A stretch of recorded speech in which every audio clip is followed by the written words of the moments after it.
speaking of smoking, me and Alicia are going to get edibles today. Oh, nice, nice. It was very random because we're going on a trip today or tomorrow to Tennessee. So we're going to Gatlinburg for a few days, and then we're going to go to Greenville, get a family reunion. And she's never been down there. What do you mean, family reunion? I know what's going on. No, there really is a family reunion. I know, but I know what's going on. You know what's going on. Yes. Don't worry, she won't see this episode. Good, good. I mean, for those that don't know, by the time I get back, I'll be an engaged man. He's abandoning me during the Chicago hike. I'm still upset about it, but well, listen, family first, bro. Even though my family tree kind of goes like 2 branches off, but it's okay. Mine does too. So yeah, we're going to Tennessee. We're gonna be going down to Gatlinburg. And she texted me when I was at work. She's like, "Can we stop and get edibles?" And I was like, what? I was like, yeah, I mean, yeah, we can. Do you know what kind of edibles you want? And she's like, no. Well, the hard part about edibles and bring it more directly in front of your face. The issue with the edibles, what I've experienced and what any real pothead would tell you, you almost need to know who's making them because it's going to be so fucking rough to tell how high you're going to get. So we're getting it. We're going to get it from a dispensary. Oh, I mean, okay. Because even still with dispensaries, I'm just saying be fucking careful. There are some things that you can get where it's like, yeah, cool, eat this whole, like, I mean, have you heard the joke with the comedian who, like, got a muffin from a dispensary? Excuse me. He got a muffin and, like, he ate the muffin because he's like, you know, I'm going to eat this muffin because you bought one, you're going to eat it. And the dude who's running the place runs up to him and is like, you didn't eat the whole fucking muffin. You're only supposed to eat little bits at a time. Like, you're supposed to eat little bits of it. And he's like, you either need to leave right now and go home, or I'm going to take your keys for the next, like, 8 or some hours. You know what I mean? So this is how we're going to do it with the edibles, because I do know you don't eat the whole thing. Well, it depends on the edible. Yeah. Because it's basically, so the edible that I'm going to get is the ones like either gummies or a chocolate bar with pieces. Right. So that you know essentially roughly how many milligrams are in each one that you're getting. Right. So you're not like, yeah, I would ask guesstimating on one thing. So when you get those, I would ask them, can you get me one that is the easiest to tell how this is going to work? Because there are some products that are like that where it's like, oh yeah, buy a cookie, you eat the cookie, and then you get high and you're fine and everything's okay. And then you could go to a totally different place, eat a cookie, and then be completely fucking blitzed for a day. Yeah, and they're like, well, you're only supposed to eat a 1/4 inch of that cookie, and you're like, how the fuck am I supposed to know that? Yeah, that's the thing. Yeah, like that's the one thing. Just ask questions. That's the biggest thing, because it's really cool to go and see things and do, you know, go to places and see things. You know, a little high, but it's so not fun though, because like I actually play games with some guys who, like, you know, smoke. And there are times when they smoke and they're like, hey, yeah, you know, it's fun and they're having a good time. And then, like, the other day we got on with one of our buddies and he was so blitzed he could barely play the game. Dude, I'm like that when I'm the same way. I was like, oh my God. I remember the last time I got really high, I was like, it was my first, no, I did take edibles like when I got laid off last time. Mm-hmm. And like, cause I was like, I never had edibles before. Fuck it. Right. Might as well. Yeah. Honestly, I prefer edibles over smoking it. Well, same with myself though. That's just because over my personal history of, like, you know, like I've never smoked cigarettes. Like, obviously, if you get really fucked up drunk, you know, just about anyone would smoke a cigarette. But like, I only smoke when I drink. But I mean, well, if I'm smoking, the chances are I'm probably not going to remember too much of that night. So, you know, but no, it's just the idea of, you know, sure, anyone smokes, but I don't enjoy smoking personally. Like, it's not an enjoyable thing for myself. So I'm the same way, man. Like, I'm not a big fan of it. And even though, like, you know, I like the way that, you know, smoking weed can feel. Obviously, you enjoy the high, but like taking in that much smoke just to get like a good feeling for me is not worth it, because then like the whole, like, some people are okay with like the fucking weed smoker cough. You know what I mean? Where, like, I'm not. Just like, I'm not. Just like, dude, when you take a hit off of a bowl and you're smoking like someone who's smoked 3 packs a day for the last 30 years, I don't see how that's enjoyable. It just does it to me. I'm half tempted to take some of these edibles like on this hike that we're going on. Probably not a good idea. Oh, dude, no, bring him to Milwaukee. Take some before you go to Milwaukee. Like, No, I think what I'm gonna do. Well, so what we're gonna be doing, when we get to Gatlinburg, we're gonna get down there hopefully sometime later in like around the early evening of tomorrow, and then looking at the weather. Let me look again because it's the Smokies, so the weather changes basically every hour. well, yeah. And from the last time I looked at this, it is supposed to rain every single day. That's the Appalachians. Yeah. Not the Smokies. No, the Gatlinburg's in the Smokies. It's not a different mountain range. The Smoky Mountains is off the Appalachian Mountains. Okay. You don't think they are? No. I'm just, I don't know. The Smoky Mountains are a section of the Appalachian Mountains. What my mistake was I thought you were talking about something totally different. I thought you were talking about a mountain range out west, which is why I was like, wait a minute. Like, no, never mind. So I'm looking at the weather here. So Wednesday is supposed to be thunderstorms. Thursday is actually supposed to be cloudy. Friday, Saturday. So actually it's only supposed to storm one day in Gatlinburg, which still could change. Let's see where we're going in Irwin. The weather's actually going to be perfect on fucking Thursday and Friday. But Saturday it's supposed to storm. Wednesday and Saturday are the 2 days it's supposed to be shit. Which is Saturday is the fucking family reunion, so I don't care. Like we're gonna be in the pavilions and stuff. So honestly, every time I go to Tennessee, it rains like fucking horribly all the time. So we were gonna hike on a Wednesday, but because of the storms, we're gonna have to hike on Tuesday. Okay. Because Tuesday is supposed to be the nicest day. However, it's gonna be hotter than fuck. It's gonna be 90 degrees. But it's with the heat index, it's gonna be over 100. Fuck. I know. Jesus. So I got to clean our camelbacks out, which is why I'm like, I have a lot of things to do. That's why I wanted to do this earlier. Be responsible with that camelback. Oh, dude, no. I'm not going to put alcohol in that. No, I don't drink. Just saying. I don't drink on these kinds of hikes. Now, if it was like an IW hike, oh yeah, well of course, 100%. Like, yeah, sure. We're literally walking on a casual stroll through the city. I don't care too much about it. Well, not at our pace. We kept getting yelled at for making it too fast. I know, because we get stuck in a ruck march pace, and it's just like it gets ingrained in me. Like for those in the military that go on hikes or go on walks and are always bitched at for walking too fast. It's not our fault. We've been like basically ingrained to fucking walk fast everywhere we go. Full stride. Full stride. And then like especially on a ruck, because the faster you do it, the faster you move, the faster it's done. Yeah. And so like you just do it, and you forget it's supposed to be a casual stroll. You're not supposed to be fucking going on this goddamn ridiculous hike and making everybody else suffer.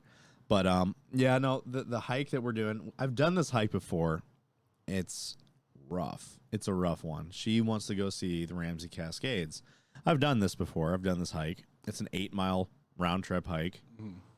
4 up, 4 back, and the first 4 is no shit up the whole way. Right. And it's miserable at the end. Like the last half mile is like you get to you don't know how far you are, and you feel you get these false ends near the end, to where it seems like it's false finishes. Like you crest over and you think it's the end. It's not. It's not. There's a little bit more flat, and then it goes up again, and then you keep going, and it's like that for like a half mile, and then finally you get to the trail that leads to the Cascades. I was so pissed when I first went, because I get all the way up there and there's bears, so we had to turn around. Like I took as many quick pictures as I could. I don't even have the photos anymore because they were just too blurry. Right. Because there's fucking bears. There's like 3 or 4 bears over there. It was like a mother and her cubs, and the cubs weren't small anymore. So everybody was leaving. Better or worse? It's worse. It's worse. Like when you're around a mom and her cubs, black bear usually leave you alone. They're more curious, and they care more about your food than you. Right. And if there's a lot of you, they'll just fuck off. But if the cubs are present, it's all fucking it's game on. Like the mother does not care. Like she will do everything to protect the cubs, even if they are adolescents. Like she will fucking go after anybody that's close to the cubs. So you don't fuck with a mama bear with her cubs. They can climb trees pretty quick too. Oh god, yeah, and bears can run quick. Yeah. So we're gonna try to get some bear spray, even though that I'm gonna be carrying my gun. It's super illegal to shoot a bear. Is it really? Even if you're defending yourself, you can go to prison for shooting a bear. Okay, they're full of shit. I'm not even kidding.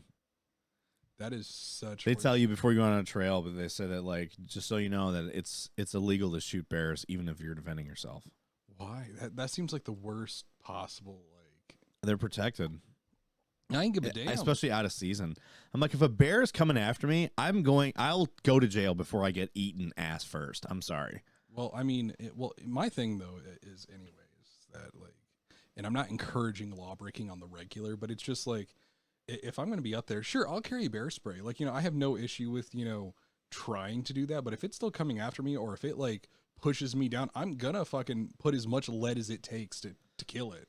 Yeah. Like and if no one's there to see it and I'm not like, oh, there will be people there to see it, but I'm pretty sure everyone's going to be like, oh, you did the right thing. And the DNR's going to be like, it was illegal, bro. Yeah. I still don't like, I'm just saying, if there was no one there and they're like, oh, it's super illegal to kill them, and be like, if I'm attacked and I try to not shoot this bear and I get taken down and I have to kill it, do you think I'm going to tell you about it? No, that is if I don't immediately need medical attention because they'll put two and two together. But like, I don't give a shit. I feel, and part of that is the court system because like obviously it's like if people see you like pull out, I would hope if people see you pull out bear spray the bear to try to get it like. I tried to take the measure I could, the non-lethal measure first. Right, and then escalation of force, guys. And then if you get like taken down and it like starts like trying to like just kill. I won't even let it get that close. Well, I mean, fuck no. Well, the only reason why I say that is because I'm not saying that you should let it get that close, but because of how quick they move. Just saying, oh, well, this bear spray shoots 15 feet, and I was able to pull out a gun before then. I'm assuming that that's not the case. If I get taken down and I put lead in that thing after I'm clearly being attacked and I go up into a court and they're like, oh, well, I see here that you tried to do the right thing and you tried not to, do anything illegal and then we're going to sentence you anyway. That's some horse shit.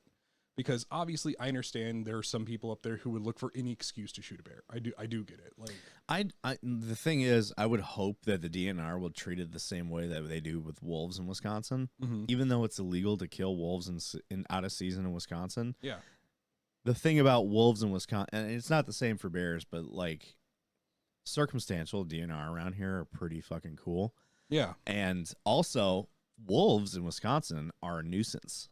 Like they are really hurting the fucking the ecosystem, especially when it comes especially up north in central Wisconsin. So why is that? Like, I mean, because admittedly, like they are a natural part, and I understand that there's easy ways. They introduced more back several years ago. So what happened was because they did that across a lot of states. They did it in Ohio too. There was this huge influx of I can't remember if it was deer or fox, or I think it was deer. There was a lot. There was like some animal that they had introduced that there was like overpopulation of in Wisconsin, and the hunters couldn't keep up with it, and the wolves that we already had couldn't keep up with it. So they literally airdropped wolves, like a whole new species of wolf here. That's not natural. That's not like a fucking natural part of our ecosystem.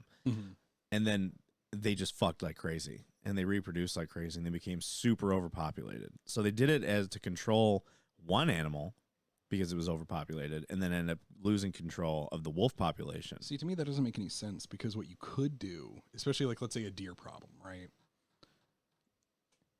Send out a party, you capture a few wolves of the native species, captively breed them and release them.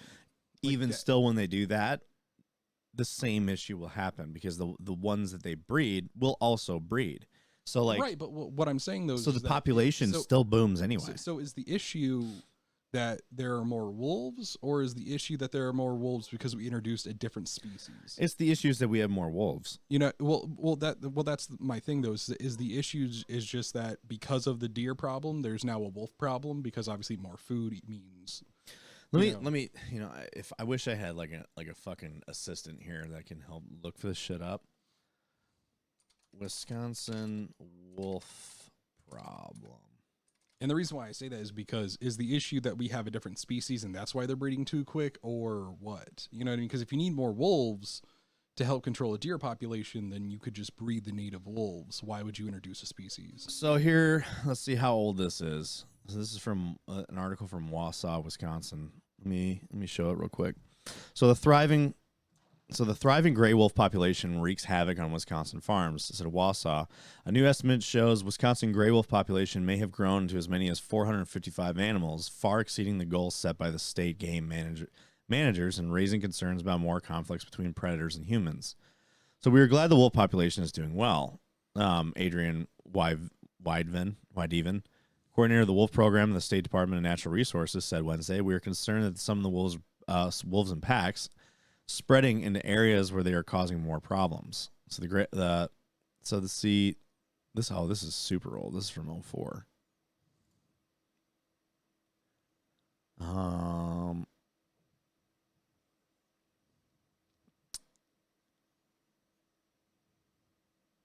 See, this one's from February. Gray wolves are listed as an endangered species in the lower 48 states. Oh my God, Todd. He thinks that he's going somewhere right now, so he's going nuts. Let's see. How about this? Why were wolves introduced to Wisconsin? So after federal protections were established for wolves, the wolf population in Minnesota began to increase and expand their range in the mid-late 70s. The expansion led to wolves naturally recolonizing the northwest Wisconsin and breeding pack concern Douglas County. Let's see. When did... Oh, my God. Man, he is upset. I'll be right back. Okay. So he's freaking out because Alicia left with Oliver because she's taking Oliver to her parents. Yeah. So he's just going ballistic. Oh, because well, like you said, he thinks he's going somewhere. Yeah. So this is a byproduct of something that happened in the 70s. Yeah, this is a byproduct of something that happened a while ago. Because I know right now, like in Ohio, we've had a lot of complaints because they reintroduced wolves because for a long time in Ohio, the deer population and in the South, the bear populations were getting bigger, right? So they reintroduced wolves, but they also reintroduced mountain lions. Now, admittedly, both of those are native species to the area. So I think I was actually wrong about this. I think they reintroduced wolves because the population was at a very, very like detrimental state. Right. So like the deer population was increasing because our wolf population was declining. Mm-hmm. So they did it to try to balance the ecosystem and then end up throwing it all out of fucking whack. So that is why that happened. Well, so my thing is then, so it didn't say anything about a different species. It just said that they reintroduced some wolves and they reintroduced some more wolves and they lost control, essentially. So they're still protected then? Yeah. They do have seasons for wolves. Okay. See, that's my thing because the way our government works, and I understand that they're doing it for good intentions, which is not a bad thing, but it's one of those things where like the way we protect animals tends to be an all or nothing kind of bullshit. I know, and our DNR recognizes this to the point. So here's what happens. Well, you said that they have seasons for it. They have seasons for it, but their seasons are also not enough because, like, yeah, there will be a season for it, but wolves are pretty hard to hunt. Well, I mean, they're fucking long distance runners, of course, and they're pack hunters, and they're very evasive and they're smart. So, like, hunting a wolf is not like hunting a deer. Right. You can't just track a wolf the same way you track a deer. And you gotta look for the den, learn their pattern. Also, wolves know where you are. and they'll look for you. Well, the issue with wolves and the issue with hunting a predator as opposed to a prey item is at least for people who may not know as much about this.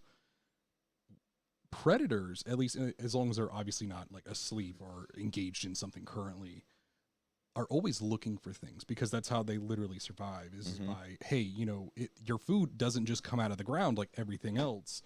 Your food is the things that are running around eating that stuff. And so the way prey items have evolved is an early warning system. That's the reason why the stereotypical a twig snaps, 300 yards from a fucking deer. And it's just like, it's their only way of survival. Right. But the thing is that the deer doesn't have to develop these senses and the alertness of constantly saying, well, I'm going to look over there and I'm going to look over here and I'm listening and smelling for all this shit constantly. It's, hey, I got a bit of stimulus.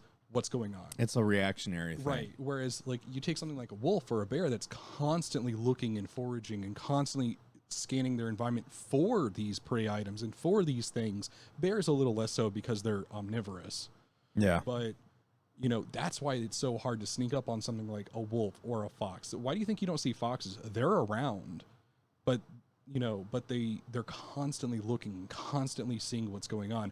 Whereas a deer is going to be munching on a bush and it'll be there for as long as it can be, so it'll sit there and not be oblivious, but if you're quiet enough, that's why it just goes up and it's like, oh, hey, oh shit, you're here. And then runs off. But you don't ever see a fox or a wolf or things like a mountain lion unless it's coming after you, or it's watching you.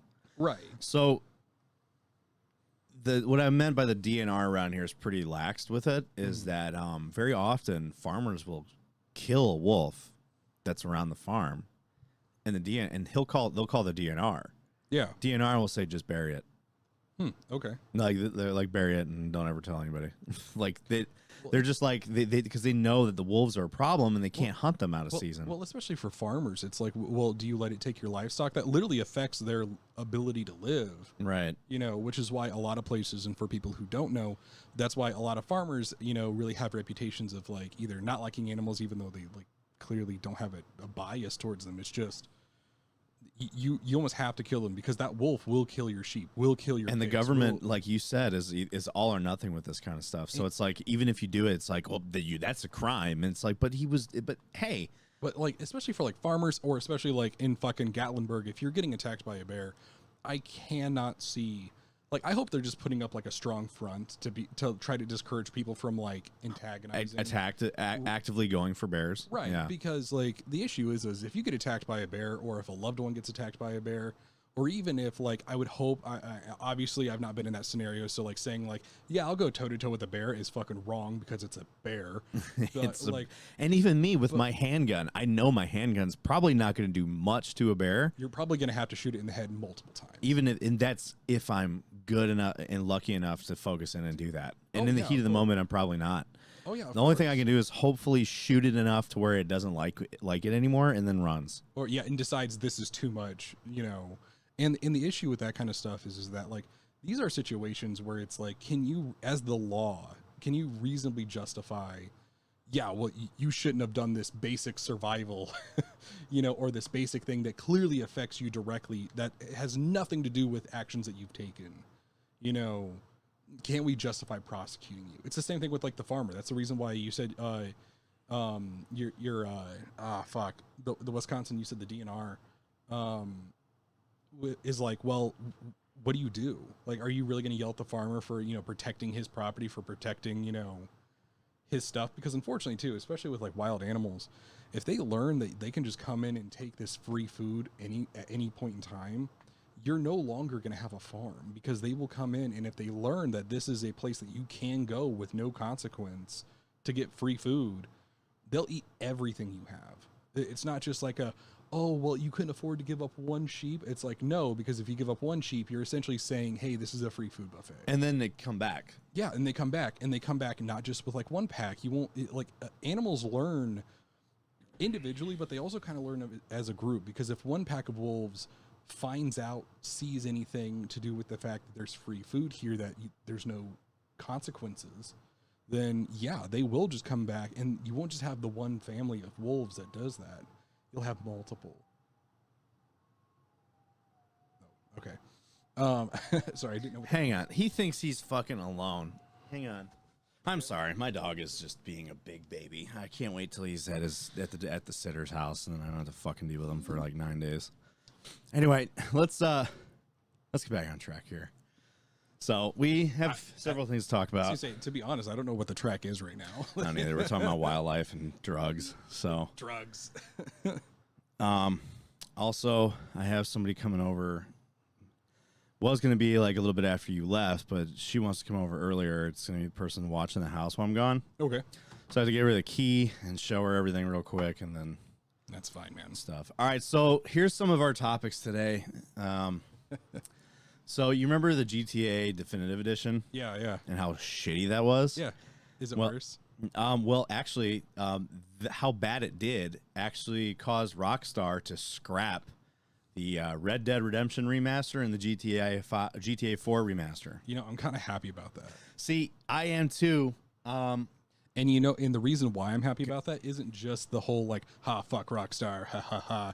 I mean, don't get me wrong. I want Rockstar to do good things with good games. Obviously, anybody out there who enjoys games does.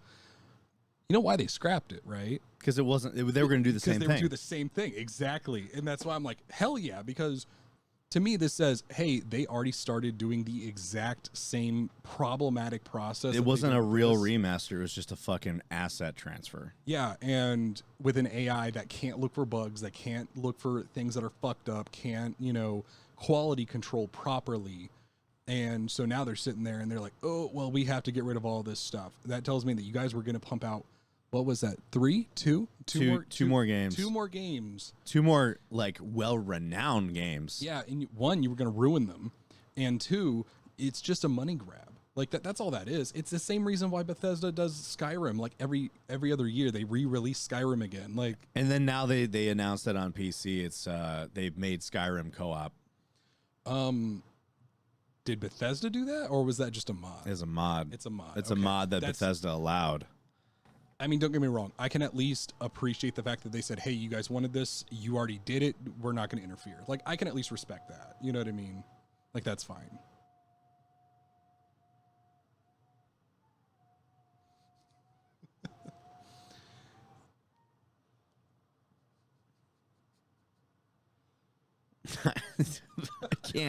I can't, man.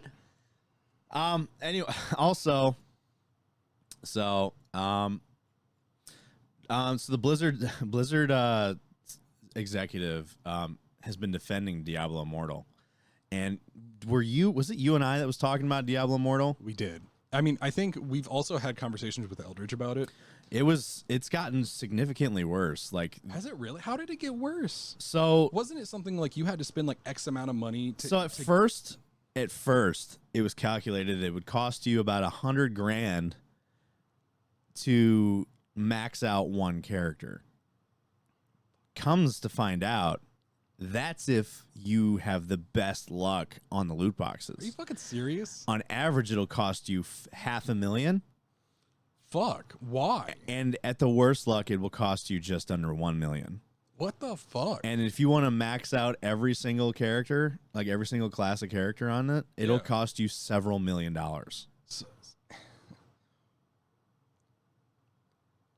And I can't even it makes me so disgusted right now. Yeah. Well, because they found so how it works is that in order to this is all end game. Sure, you could complete the game and never spend a dime, but it makes it so grindy after a certain level that it arbitrarily makes the game feel longer than it is, because you have to grind for so long to yes, you have to grind for so long to level. But even though it says you need to be level something to get past to this point in the campaign, but then you have to basically do everything you did up to that point, because you can't do anything else. You have to basically do all these other side things that do nothing and slowly get your shit up. Plus you have to pay into the battle pass to get it ranked up faster and shit. So the things that you're required to rank up your gear to max it out are called legendary crests. There are several different types of legendary crests: level 1, 2, 3, and 5. Level 5 are the ones that max out your thing. However, I will say this: you need legendary gems for these crests. Okay. which you need 10 legendary gems to level up one legendary crest to its max and put it into one gear item. And you can only get these things through loot boxes. And there's even a Twitch streamer that spent 15 grand and got one legendary crest. 5-star crest. And then at that point, he was like, I'm deleting this game and you should too. Well, I mean, I'm ashamed by the fact that it took him up till 15 grand. Well, he had the money to do it. Right, but I also know that he definitely was like making an example. So like obviously I'm not like but in the end also Activision Blizzard got his money. So right, and that's the part that like is upsetting. Granted, I understand, you know, one person in a theoretical, if one person spends 15 grand and says, "See how broken this is, don't do it," and then prevents a bunch of other people, you know. Well, he didn't even have to spend the money because people have made like a loot box simulator for this game to like simulate the you know how much you would have to spend to finally get something, and then like it would make you roll these loot boxes and you can just spend fake money on it. I do understand though that like at the same time too, as much as you know, as much as that's good. Someone actually saying it took 15 grand for me to get one of these, you know, is a lot more visceral for a lot of people to be like, hey, fuck that. Yeah, you know I know. It's like, geared towards the gambling addict. Well, to me, it still doesn't make a whole lot of sense, though, because it's just the idea of like, and I understand, like, you know, sure, there are some people out there who can't control themselves, and I totally get it. But like, it's like, are you fucking serious, though? Like, you can't, there's nothing else involved in that. Like, you guys couldn't just make a good game. Why does the loot box have to be in there? I would rather, honestly... Because it's free to play. Yeah, but the problem is I would rather spend $70, even $80 on a game than you try to say, hey, but to complete the game and to actually do the game the way that anybody's going to want to, you have to spend this kind of money to do it. I like, know. What the or fuck? spend 10 years. Right. It's like, come on, really? Like, are you fucking serious? It's bad. And like, and the guy, the Blizzard, who is this fucking guy? He's the guy in charge of Blizzard now. Wait, who? Has been I think his name is Mike Ybarra. I'm still gonna blame Bobby Kotick. It's so Mike Ybarra is actually like praising this game because he was looking at the Apple Play Store and said it's the best reviewed game on Apple Play Store. I'm like, it is not. It's but yet you're sitting at the top 5 worst game. You're number 2 worst game on Metacritic, and at one point they were number 1 worst game on Metacritic. What took number 1 from them? I want to say it was a Madden game. See, my thing though is that you should be automatically number 1 worst if you're having business practices like this. Because it has nothing to do with the game. I don't give a fuck if you have the most polished free-to-play game ever, but you pull out some kind of fucking money scheme like this bullshit, you deserve number 1 because you're fucked up. I know. Speaking of fucked up, Bobby Kotick has been reelected to Activision Blizzard's I already board of heard directors. about it, and I'm upset about it. I wasn't surprised. I know. We act like we're surprised. We act like that his fucking buddies doing the circle jerk with him are, you know, or would do anything but reelect him, right? Correct. I mean, Jesus, but I just can't understand. You know, there was at one point a time where we thought he would be out. No. Well, I mean, yes. We were so wrong about it. But like, well, it's not even just about that. It's just about there was at one point in time where someone with this many scandals would have been shunted out. Oh yeah, like yeah. And the fact anybody else, it would be. But the fact, right? Well, it's not just because it's anybody else. To be honest, and obviously Bobby Kotick has to be some kind of somewhat smart to do this. Obviously, the reason why I say is because a smart man obviously wouldn't have this many lawsuits and still be in business. Well, true, but it's just the idea that it's just like and the reason why I'm insulting his intelligence is because if you have that kind of money, why are you such a sour bastard that you have to be that big of a dick where you have that many lawsuits? Like. It's like the sexual assault charges against Bobby Kotick. It's like, dude, are you like you can't be that horny all the time. You have all the money in the world. If you want to go fuck a prostitute, you could hire them permanently to just be a fucking free fuck prostitute. That's how much money he has. But yet you got to harass coworkers. That's why he's a fucking dumb motherfucker. It's like because eventually one of these lawsuits is going to get through and it's gonna fuck him up because eventually he's going to do something wrong enough. It's like the fucking Sony VP who got caught for the child sexting. Fuck that guy. Yeah. Well, they took care of that one quick. Well, because Sony, as soon as Sony learned about it, they were like, cool, yep, he's out of there. You know what? I think the biggest reason why it was because it was involving a kid. It's just the idea. The idea, yeah, like it's just I think the reason why they cut that one, they nipped that one in the bud so fast because it was involving children. Right, and I'm not saying that obviously, like, I'm not saying that Sony is the most holy company. They're not. None of them are. And I'm also not saying either that Sony is also so awful. But the thing is that we're not hearing stories about how Sony is just plagued with sexual assault left and right. But we're hearing that about Activision. And then one thing came out about Sony and they were like, yep, gone. I also think part of the reason, too, why they did that so quickly is because they had just condemned Bobby Kotick for doing like horrible shit with as well as Microsoft. So that's part of the reason why I think they were so quick to act. They were like, hey, we just said something about this. We cannot be like, oh, but it's okay if it's our guy. Like, fucking, it's, I don't even know what to say. We'll dive into it in a minute. GameStop is back in the news. Oh, for what? So GameStop fired their chief financial officer and are laying off a bunch of staff to include staff at Game Informer. So, for what? Well, I mean, the layoffs, obviously, we know that's for finances. And they also announced a new chief financial officer with a $200,000 salary and a nearly $2 million bonus. Nothing says we're hurting for money and we're going to hurt our workers by giving. Eldridge said that this has something to do with them gearing towards a new business practice of NFTs. No, and I hope that that's false. I really do. We'll see. But it's just the idea. We've seen so many people fuck up on NFTs. Like, so many people get fucked over, and they deserve it, damn it. But it's just like, really? Why are you going to do this? What makes you think that you're smart enough to get this right? You're going to do it the proper way. Like, how arrogant is that? I don't know. Like, well, speaking of NFTs, though, there's a company out there called Polium One, and they announced a console for NFTs. How the fuck is that going to work? It's a console with no games that will somehow be more powerful than a PS5 and will have a button to let you instantly buy NFTs. So basically, in order to use this game console, you need to have a crypto wallet. What the fuck? And the wallet's also embedded to the controller. But there's a lot more to this one. It's kind of funny because people were giving them shit because they revealed their logo and it looked like a ripoff of GameCube.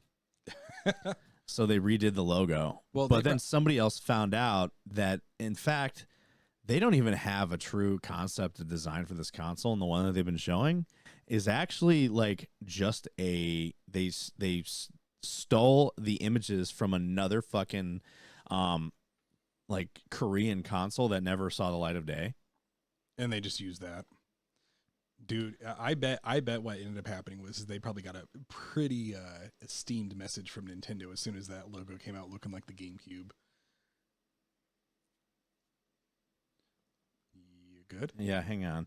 Sorry, I've got a lot of shit going on because, like, all right, we're back. Sorry, I've had fucking texts, calls, shit, all of it. But yeah, this NFT console, they don't even have a real concept of it. They just ripped off like like some kind of Korean fucking console that never saw the light of day. Yeah. And but we'll dive into it a little bit more. So Bungie, do you remember when we talked about Bungie getting slapped with a bunch of DMCA strikes? Yeah, but yeah, on their own fucking products. Right. So they found who did it. And now they're suing it. Come to find out, it was an actual Destiny YouTuber. Why would you not find out that, like... Well, they couldn't tell who it was at first because there was no data for who did it. Yeah, but, like, you didn't think that they would find out? I guess. But they're suing him. And... yeah, I bet they fucking are. And the fucking weirdest part about this was that he was, like, on their comments and stuff saying, who the fuck would do this? This is bullshit. That's the weirdest thing ever. All that stuff. And he was, like showing fake support when he in fact was the one doing it. But like, why? Like, so you really thought that they wouldn't trace this to you? I don't know. That's the thing. It's like, I don't know what the logic was. Some people just do weird shit because human beings are shit. So he apparently ran we'll talk about it. He ran what Bungie calls a disinformation campaign against the studio. And it was, we'll dive into it more. And our weird story for today, and one I just thought of, Kojima. So this is a fucking, obviously you guys have probably heard about the the assassination of the Japanese prime minister. That's going to cause a lot of problems. Yeah, it is. However, a lot of news outlets across Europe have been showing Hideo Kojima as the person who did it, even though they captured the guy who did it immediately. So They've been posting photos of the assassin, but like started off with the French and the Greek media. That the image that they were showing of the alleged assassin, and it was actually Hideo Kojima that they were showing. And everyone was like, "You're kidding, right? Like you didn't like this is like the image you got was Hideo Kojima." And now he's threatening legal action, as he should. But Kojima Productions threatens legal action against those who claim Hideo Kojima was linked to the Shinzo Abe assassin. Why? So wait, why do you think that assassination of the former prime minister is going to cause problems? Just given the current climate. Oh, I know. So who was the assassin? Some dude, and he made a homemade shotgun. So was it like some Japanese dude? Yeah. Okay. It was like some Japanese guy who was making homemade weapons in his house because guns are illegal in Japan. Right. Have you seen these fucking things? No, I haven't, but I can imagine it's really not that difficult. Man, assassin homemade weapons. Check out these fucking things, dude. So here's the gun that was used. It was like a makeshift shotgun with pipes, electrical tape, and batteries and shit that he made out of. So what's the batteries for? I think to cause an electrical charge to cause it to fire. Oh, okay. And then when they raided his house or his apartment, yeah, he had apparently was making some more. I seen the assassination video, and this fucking thing. It was like, it sounded like a fucking cannon going off. It was like a boom and like smoke everywhere. Like it was like a bomb, like a pipe bomb. Well, here's the thing though, what people don't understand. That's not a rifled thing, and that's not a normal shotgun barrel. That's just a pipe, because technically that is all it needs to be. And look, this is them capturing the guy. That's not Hideo Kojima.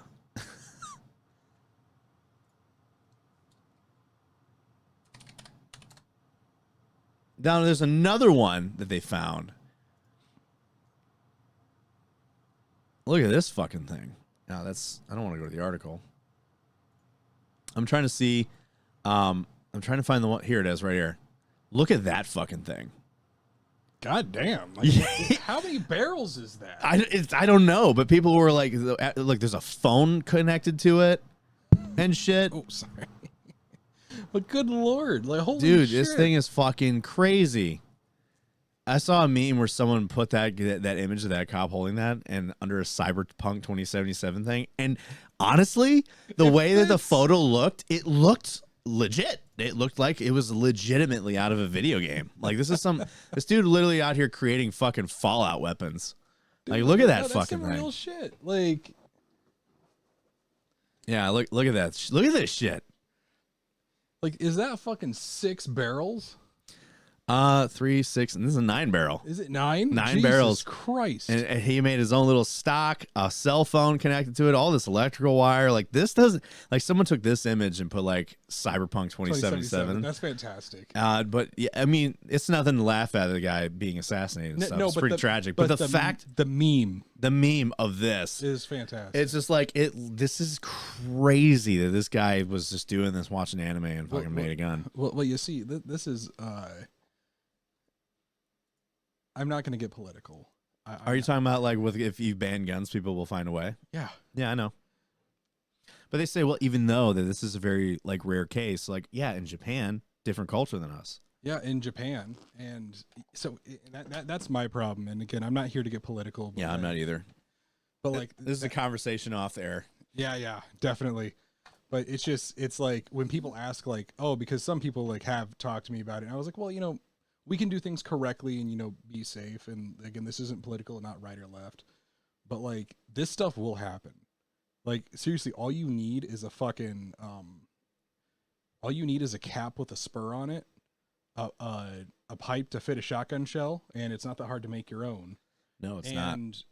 and you literally just need to hold it here like this and push it forward, and you have a gun.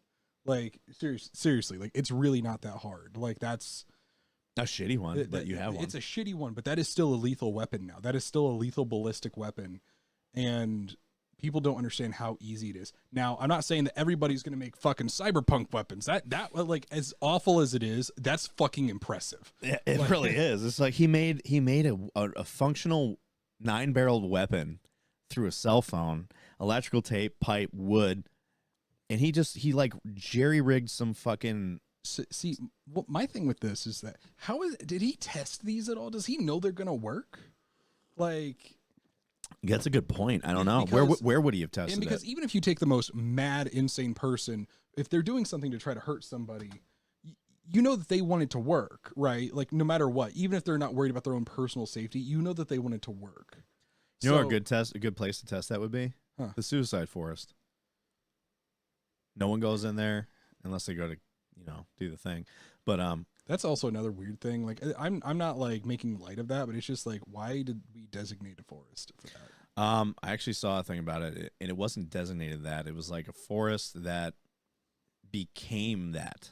Right, but it's just the idea. Like I could not understand, and I understand it's a different culture and the fact that like, well, a lot of people would go out in there because it's very remote, very quiet. Right, and like I understand some of the reasonings, and I understand that like because suicide's looked at so differently over here compared to Japan. Yeah, and for a long time, suicide in certain circumstances was seen as like an honorable or a correct or right thing to do. Whereas like in our culture, that's never really been a thing. You know what I mean? Even then, like,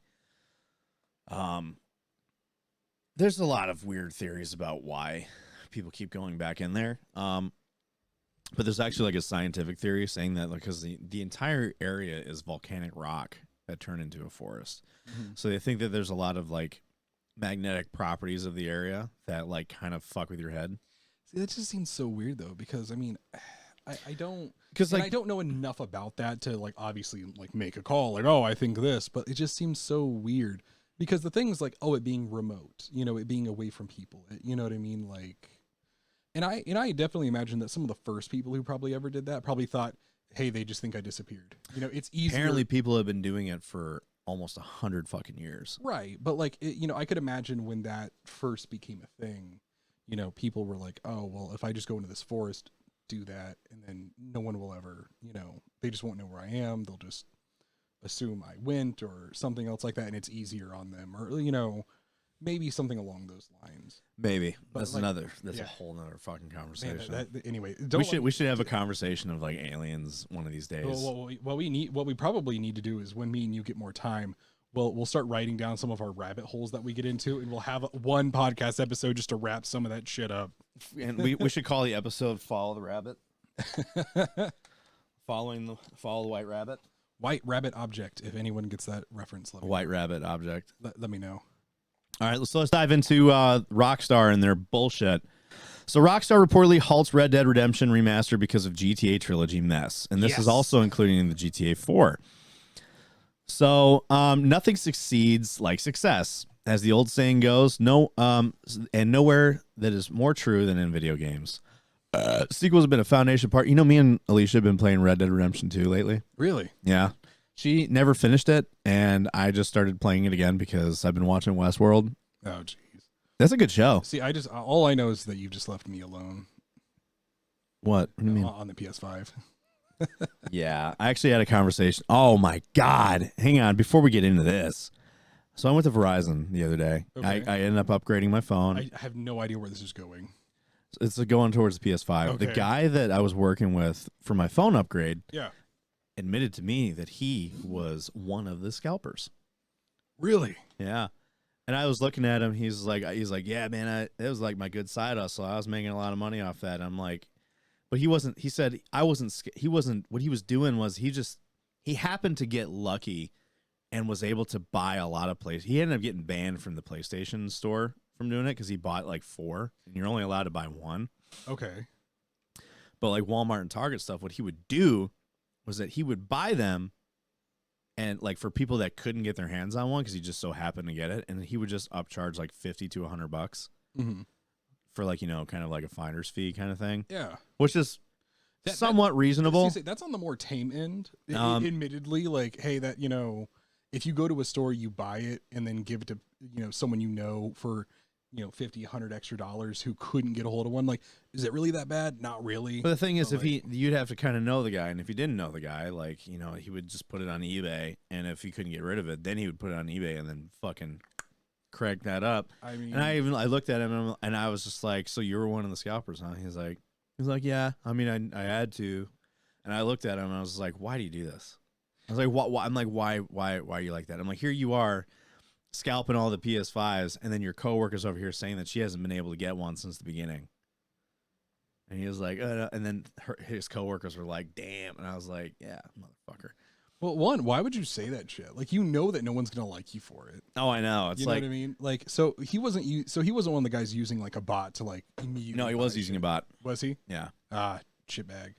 So I was like, actually, he was saying that he didn't need to use a bot. He ended up getting it before even the bots did. Well, I still say that kind of depends on the severity, I guess, because once again, if you get lucky and you find like 2 PS5s at a store or a couple here or a couple there, and you buy them like in person, and then you like sell them to somebody who with a like you said, a $50, $100 upcharge, is that really that bad? Not really. This isn't like people who are just like sending hordes and hordes of bots to like immediately buy stuff, off the PlayStation Store. But like at the same time too, it's like, why would you say this? Like, I don't know. I was like, you motherfucker. Yeah, like fuck. I was like, oh, you were one of the guys. Okay, bet, dude. And here you are still selling cell phones in Verizon. Yeah. So exactly. Anyway, so sequels have been a foundational part of the businesses for years. And more recently, remakes and remasters have been becoming big, bringing our favorite games from years gone by onto new hardware. See, I disagree with that so hard. Why? No one likes a remaster. No. The reason why they started making remakes, on the other hand, depends on the game. Because the only reason why the reason why I say remasters, not like a remake, like, hey, we've changed a lot of things. Hey, we've ground up rebuilt this game on a new engine. Exactly. It was like, I understood when they did it for something like Crash Bandicoot, because there was a lot of people who really would love to play those games, and they can't because it was only on a PS1. Debatably a PS2 if you could fucking, if you still had the disc. Yeah, but the PS3 and PS4, they were like, I wish I could play Crash Bandicoot again. Right. And that's fine. And I appreciated what fucking, what was it called? Vicarious Visions did, and just said, hey, listen, we prettied it up. They made some minor musical changes, which I will never forgive them for, but that's not too egregious, right? That's just minor shit. You changed a little bit of the music because you probably didn't have the rights to the original like soundtracks. Fine, cool. But they didn't they did that for a game that people could not play now. What game was it? Crash Bandicoot. Oh. You know what I mean? Yeah. They did that for the first 3 games, and they charged $40 for 3 hit games from back in the day, and they made a fuck ton of money off of it. Why? I want to say the most successful remaster I've seen was Shadow of the Colossus.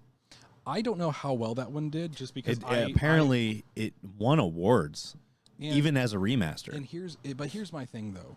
They took games that you can't get today, and I'm not talking like, oh, it's on the Xbox 360 and you can get it on your fucking new Xbox, right? Because I'm not going to say the whole fucking name. It's too much. I want to install it on my mini fridge. I can, right? Oh, it's on the PC. Oh, well, even old games on the PC, you can still get on your PC, right? Not a problem. But they did it for games that absolutely had no other way to make it into people's hands, unless you had old hardware that, let's face it, even though there are probably a lot of people out there who do still have some things like that, there's also even more people who don't have a PS1, PS2 that could play a Crash Bandicoot CD, even if you have the CD for it. So for those and things like Spyro, I understood. I was like, hell yeah. People would appreciate being able to play the games that they wanted the way that they could play them back in the day. Because let's face it, no one wanted them to, remake Crash Bandicoot 1. They wanted to play Crash Bandicoot 1, right? Or 2 or whatever. They wanted to play the original games. So for that, I totally understood. For this, this is a money grab. You can still play Red Dead Redemption right now. You can still get a hold of it. You know what I mean? It looks like shit, but hey. I mean, that's just kind of nature of the beast. So, It really is a money grab because you can, like you said, you go on Steam, you can get Red Dead Redemption 1, you can play it. Yeah. And it works just fine. And there's a lot of mods. Apart from very few examples, especially back then when Crash Bandicoot 1, Spyro came out, things like those games, the technology was so limited back then that I will understand the fact that those could warrant, a remaster because of the time that they were in, how beloved they were, and the fact that you can't play them now. Now, what would you say about Red Dead Redemption 1 completely rebuilt like they did with and put on, from the ground up rebuild and on the same engine, same graphics, same mechanics as Red Dead Redemption 2? I would say focus on making a new game. Well, let's say because Red Dead Redemption 3, if there is going to be one, is a ways off, and it would have to be a completely different story. And it will be even more of a ways off if you start wasting stuff to remake a game that people can still get a hold of. Yeah, that's true. You know what I guess let the past be the past. You know what I mean? Well, my thinking was Red Dead Redemption 2 is a prequel to Red Dead Redemption 1, right? So if you do a complete from the ground up rebuild of Red Dead Redemption 1, essentially you have your sequel to Red Dead 2 anyway. Well, so there's a lot of people that played Red Dead 2 but never played Red Dead 1. Then go find it. You know what I mean? That's my response. Now, but then here's the thing: if they go back and find it, and it's like in the state that it is now, they're gonna be like, "God damn, this is fucking hard to play because it's so old." Well, most people who play, and let's be honest, and I'm not saying that there's not new people, but most people who played Red Dead Redemption 2, why did you play Red Dead Redemption 2? You probably played it because you played the first one, right? Or if you're really old, because you played Red Dead Revolver. Alicia never played the first one. Yeah, but that's Alicia. That's crazy. Red Dead Revolver. Yeah, you know what I mean. That's if you're really old. I say that, but I was around for it. But here's my thing though, is that what if the sequel to Red Dead is actually just Red Dead Revolver, except different story, same name, same game. Not the same game as Red Dead Revolver, just basically a sequel of Red Dead Redemption. Red Dead? Mm-hmm. See, Red Dead Redemption 1. And then, it's a sequel of that because so you're playing as Jack, not John. Right. Because Jack is, at the end of Red Dead Redemption. Red Dead. You play as Jack, and it's a continuation of him living an outlaw life. Well, see, or, living a normal life, and then, he gets thrown into the outlaw life. See, here's the thing, though. Then you're talking about still making more of a new game. You know what I mean? Right. That's what. That could be a way of doing it, and then just call it Red Dead Revolver. That would be fine. That's one thing. If you do something like that, or if you do something, what I would say is in good faith, right? Let's say when they made Red Dead Redemption 2, if you were a little ahead of schedule and you had extra assets, right, and you wanted to pretty up Red Dead Redemption 1 and bundle it at kind of a discount price, don't sell it for the price of 2 games. You know what I mean? I wouldn't be too mad about that. I'm not upset with something like that. But when you're just like, hey, we're just remaking GTA 4 because that's what people really wanted, which no one wanted. No one wants GTA 4. I know there's going to be one person in the comments somewhere, but I do. No one cares about that guy. Honestly, GTA 4 was probably the best one. Right. But, well, actually, I would also disagree. I don't want to sit down and listen to dinner with my fucking uncle or cousin or whatever the fuck he is. Nico, let's go bowling! But the point being is, though, is that regardless of whatever, your opinions are on it, a lot of people weren't sitting back. The news wasn't talking about, oh, well, we really want, GTA 4. It was, hey, when are you going to start working on GTA 6? Rockstar. Oh, fuck. I know we should have started. They are now. Now, I know we should have started working on that, 5 years ago. But we were too busy milking the GTA 5 cow. Yeah, exactly. And here we are a decade later. No GTA 6. Yeah, exactly. But my thing, though, with all of this is, I'm not talking about things that would be, nice for gamers. You know what I mean? I'm not talking about how dare you make any remake that does not fit my exact parameters, right? If you make a remake and you bundle it with a new game or, you do something like that, that's fine because you're still giving people a new product and you're still helping people out. But the issue is that when you're just making a remake of a game that's still technically accessible right now, that's a problem that I have because now you're not talking about, oh, well, we're doing something for the fans. I thought the fans would like to, play, Red Dead Redemption 2 since it's a prequel and then roll into Red Dead 1, and then so we bundled a remake, a remaster with our new game, right? No, I'm not talking about something like that. That's not too bad. I'm talking about when you're just making remakes because you don't know what the fuck else to do, and you haven't been doing your homework that you've had 10 years to do. You know, don't be surprised when people tell you to fuck off. Hey, stop redoing your old assignments. They're already done. You know, do the new stuff. You know, we've been waiting for fucking GTA 6 for a long ass time. And then to hear recently, within the last year, that you just fucking started, it's kind of angering to hear that they're even talking about trying to do this, because now it's making me even question. I see your point. Yeah. Because now it's making me even question, are you even trying to make GTA 6? And when GTA 6 does get here, is it going to be worth it? Is it going to be worth it? Because you haven't been working on GTA 6. You've been working on remaking Red Dead and Grand Theft Auto. And poorly. Very poorly. And very poorly. Like, so here's what they're talking about, why they halted these projects. So the problem, according to Rockstar Insider, a GTA Trilogy Definitive Edition, a remastered set of Grand Theft Auto 3, Vice City, and San Andreas, which was a full-on mess when it launched, and that is being the reason why this has been, halted. So there's plenty of in-depth criticism and analysis out there. I actually think this game, that's what it is. The Definitive Edition is the #1 worst game on Metacritic. Okay. Like the Definitive Edition. So this is, just to put it in perspective, this is the original, and this is the remaster. Really bad. Really, really bad. Yes. So, Tez2 clarified in a reply tweet that remasters of GTA 4 Red Dead were only in the ideas and plan stage, but they were planned. Rockstar was apparently waiting to see how... Hang on. I gotta send somebody my address here. Stand by, everybody. Get off your phone. No.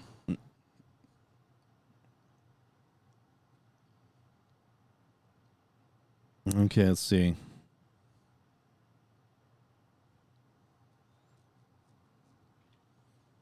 All right. So it was only in the ideas and plan stage, but they were planning on doing it. So they wanted to see how the GTA trilogy panned out before going all in on the production. And it actually did quite well in terms of sales, which Take-Two CEO Strauss said significantly exceeded commercial expectations and provided a major contribution to the company's ongoing financial issues. See, I hate how these people always determine success on how many units they sold and not how well it did. Well, there's been too many, and this is our fault as a whole, but there's been too many games that were dog shit, but commercially did okay. I mean, I'm talking to you, literally every Call of Duty after Black Ops, seriously, I mean, every single one of those was a dog shit game. You know what I mean? And if you're saying, oh, well, this one was good. It wasn't, because it was one shiny turd in a big fucking shit pile that was after 2012. Yeah. You know what I mean? Yeah. That's not a good thing. And for a company like Rockstar, for a company like Activision, for, any company really, to be completely honest, if you're making money off of a shit product, are you going to stop making a shit product?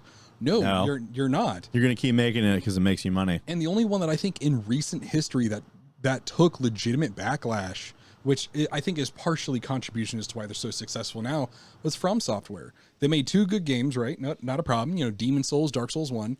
They shit the bed on Dark Souls 2, and people fucking railed them about it. They took profit hits. They took serious sales hits. But they learned from it. And then they said, "Oh fuck, you don't want that." Did you know that they're already done with the next fucking Souls game? Really? Yeah. They're already like... Well, I mean, if you can, and here's the thing for any company and for anyone doing probably any sort of work, if you can bust your ass to get so far ahead of the curve that you release a game or release a product, a service, assignment, whatever it is, and you can release it on time for whatever your schedule is, and you can either start working or be most of the way done with your next product, service, assignment, whatever, within that year, if you can get that ahead of the curve to where you are constantly putting products out and not crunch it, why do you think Elden Ring is so fucking smooth? Sure, there were bugs, and obviously there were mistakes, and there were things that did happen here and there. But the thing is, though, is that it's a pretty smooth, for how big it is, it's a smooth game. It doesn't. I'm actually kind of worried about Well, actually, let's finish this and I'll talk about it. But my example is that why do you think these games are smooth? Yes, every game ever has come out and they've had bugs and patches that need to be put in and things that need to be fixed here, But why do you think these games are so smooth? Why do you think these games run well? Why do you think they look great? And they have a style, and sure, all Souls games, have a style and, a thing to them that makes them their own. But, it's like, how do you think they pumped out Bloodborne so quickly along with Dark Souls 3? Bloodborne was definitely a Souls game. Sure, not in title, but, it's a Souls game. But then it was also remarkably different in its own way because it's not Dark Souls, right? Yeah. So if you, do all the hard work before, you can now spend, let's say they're going to release this new Souls game 2 years from now, right? That means you got 2 years that you can put a team on the back burner to take their time, not a crunch time, but take their time to polish the fuck out of this game, right? Make it smooth, work on any kind of mistakes, make it run well. You know what I mean? Up the quality where you can. And then you can take the bulk of your team and say, hey, we're going to go work on our next project. Because you can't tell me that they finished their next big title and that they're not doing that. Because they're going to put a small team there, say, hey, make it your own, make it as, smooth and quality driven as you can. You got X amount of years, so you can take your time with a small team and scrub the fuck out of it, right? Yeah. And then you can take the big team and say, all right, guys, what's next? You know what I mean? But no, why, it's funny because then you hear something like, From Software say, hey, we're on schedule. We're ahead of schedule. We already have the next game essentially done. And we're going to, because that they're not just going to sit idle, fucking rock star. They're just going to be like, hey, we're going to start working on whatever our next thing is, right? Whether that's working on agreements, whether that's working on whatever it is, the actual game or what. But then you see something like fucking Activision, who is a fucking shit pocket right now. It is just a fucking... We'll get into that shit soon. But what I'm saying, though, is that not in terms of, like, their personal problems, but, like, in terms of their game products, everyone's talking about, tight timelines, crunch time. Oh, my God, we can't, we can't get this stuff done in time. We're releasing half-finished games. But then you see something like From Software who just drops a bomb like Elden Ring and says, hey, here's our game. You know what I mean? And everyone's like, fuck, how do we compete with that? Or, all the fucking, Western titles saying, well, we don't like it. It's not, this is a problem or whatever. But they're not having that problem.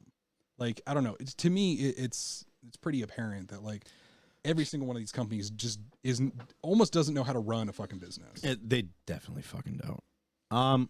So Kotaku confirmed Tez2's tweet in its own report with a little extra nuance. Sources told the site that Rockstar is focusing its effort on GTA 6 for now and waiting for the ugliness of the GTA trilogy to botch and blow over. But that Red Dead and GTA 4 remasters could still happen at some point down the road, which it won't. It won't. All right, no more of this shit. Seems like for their sake, I hope it doesn't because they... I hope for everyone's sake it doesn't. We don't fucking need it. So let's talk about Blizzard's out of touch response with the whole bullshit.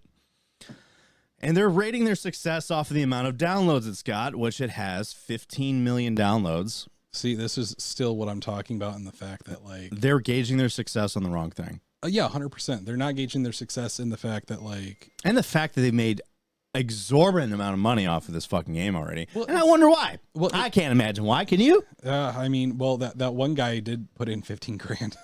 And he's definitely not the only one that's dumped a fucking giant cum load of money. I will totally give him the benefit of the doubt that he was making an example. Like, that's not a horrible thing, but good Lord. Like, it's just like, come on, man. Like, I know. Did you have, like, even you could have done the same example, but just stopped at, like, $500. Been like, look, are you really willing to spend $500 on a game? No. But no, he went all the way. And I was like, dude, fuck. Like, I understand he had the funds, but still, it's just, that shit is lunacy right there. This is a weird statement. So Diablo Immortal has, perhaps unfairly, courted controversy ever since it was first announced. The very idea that Blizzard would put this most PC ass most PC ass of PC games on a mobile phone. He's not misreading that. That is what it says. Yeah, it was enough to have some necromancers spitting frogs in the game's recent release. Now, apparently, the PC version of this game is really bad. Oh, okay. And the game's recent release saw nearly all the discussion focus on its microtransactions. The monetization model sparked a brutal backlash, and things got more serious when its loot boxes prevented the game from being released in Belgium and Netherlands. Because, that's illegal there. Good for you guys. That's fucking awesome. Blizzard got spooked enough that it rushed out a promised Diablo 4 won't be monetized the same way. I would fucking hope not, You think you'd learn. Oh, well, no, because who's at the top of this? I mean, come on. I'll check this out. And yet Diablo Immortal seems to have a huge success so far. It earned around $24 million in the first 2 weeks on sale and has been downloaded over 15 million players. Blizzard president Mike Ybarra recently spoke to LA Times and amidst wider discussion about Blizzard's culture addressed Diablo Immortal's monetization and said criticism of it was not reflective of the wider reaction to the game. This dude is such a fucking turd. When we think about the monetization at the very highest level it was, how do we give a free Diablo experience to hundreds of millions of people where people can literally do 99.5% of everything in the game? You can do 99.5% of the campaign without monetization. The end game is what you really are going for. I will say people will play just for the campaign and be like, that was fun, and then never pick it up again. However, the end game grind is what drives games like Diablo because... Well, if you look at any other Diablo game up until now, they've had how many levels of difficulty are there? I mean, let's talk several. Let's talk about Diablo 3 alone. We'll not even talk about the previous ones, right? If you take Diablo 3 and you play, there is, I believe, a normal, hard mode, and then like a quote extreme mode, right? Or something like that. I'm not going to use the exact terminology because I'm not going to remember it. And then there's like 17 different levels after that. And it's all based on your build, on your gear build. Gear score, level, everything like that. And there's like 17 levels after that of difficulty that you can go through the game through. And that's what a lot of people, at least I say the most hardcore fans, obviously, like you said, there'll be people who go in here and say, oh, well, hey, I played through the campaign. Maybe they'll go through the campaign on that, default next level, maybe one time and then never pick it up again. Well, so here's the problem with this. So Diablo is a genre of a game, right? So the people that play that genre of that game aren't just playing it for the campaign. The casual player will play it for that part of the game. Oh, definitely. But the people that are really into the MMORPG thing, they don't play it just for the campaign. Like, do you play Destiny or The Division for just the campaign? Sure, if you want to get some of the story, but the true end game is what you want, like the good gear, the harder activities, right, the raids, all that stuff. Oh yeah, and like earning more in rare gear is what drives you to keep playing this game. Well, also too, for a lot of those games too, that's actually yes, while he is technically correct, even let's say you can get through all of the campaign, 100% of it up to the campaign, right? That in-game where the grind to do the things on the higher difficulties, even for MMOs, like if you recently, like me and my friends got into Final Fantasy Online, and the in-game stuff has taken up more time than it took for us to get there. So even though that last quote 0.5% of the stuff you can do is more than what you did in the campaign, which is why his whole 99.5% of the game, he's comparing the campaign to endgame. Yeah, 100%. Which endgame is actually 99.5% of the game, and the 0.5% is just the standard campaign. Granted, the campaign's long, sure. Yeah, ask anybody who's done an MMO though. Like when you finally get your fucking whatever character you fucking build. And if you're playing something like Final Fantasy Online, wow, are you really going to sit there and remake a level 1 character? Sure, there may be some people who are like, well, I want to try this experience, and maybe they'll do that, right? Hell, I even did a brand new character on fucking Final Fantasy Online because I wanted to try out a different class, and it was a little like, we were pretty far at that point, so I took some of my free time and grinded up a different character. Fine, that's okay. But here's the thing, though. Most people are going to make their character, get them to the end of that campaign, and do the in-game stuff almost indefinitely because that's the rest of their experience, trying to get the different difficulties, trying to do the challenges. That's most of the experience. Sure. And different builds. Sure. Some games like WoW and like Final Fantasy, have really good campaigns, and I won't doubt that. They are good so far. Like enjoyed the fuck out of Final Fantasy Online. But here's the problem, though. That's not all there is to it. Most of the content that people are going to be stuck in and getting your real time and real money out of is that in-game stuff, that quote 0.5% that is definitely not 0.5% of your experience as a player. Like, it's just not. Like you said, that last 0.5 equates up to almost going to be 80 to 90% of the time that you're really going to spend with the game. And the stuff that you really remember doing now is all behind a paywall, because one of the biggest companies that we have here, for some reason, can't get enough fucking money. And hell, they certainly can't get enough fucking money to make a good fucking game, because the only thing that they can say is, hey, you know, we made a game that is financially successful. You know what I mean? Not a good product. And that's the problem. That's how you know he's so totally disconnected. Because if he said, hey, you know, we're getting a lot of hate for this, if he gave a fuck, what they would be saying was, hey guys, this is financially successful. If it's not a quality enough product, what are we doing wrong? What would you guys want in a good video game that is a good game, not just financially lucrative? But no, that's all that he could say from it was, hey guys, financially we're doing great. And it's like, okay, that's awesome, but like, why does this shit still suck? So what was it? Dr. Disrespect recently made a fucking, I don't know how recent it is, but I saw a fucking video of him and he was like, hey, you know, this is a multi-billion-dollar industry. Why are we scrounging for games?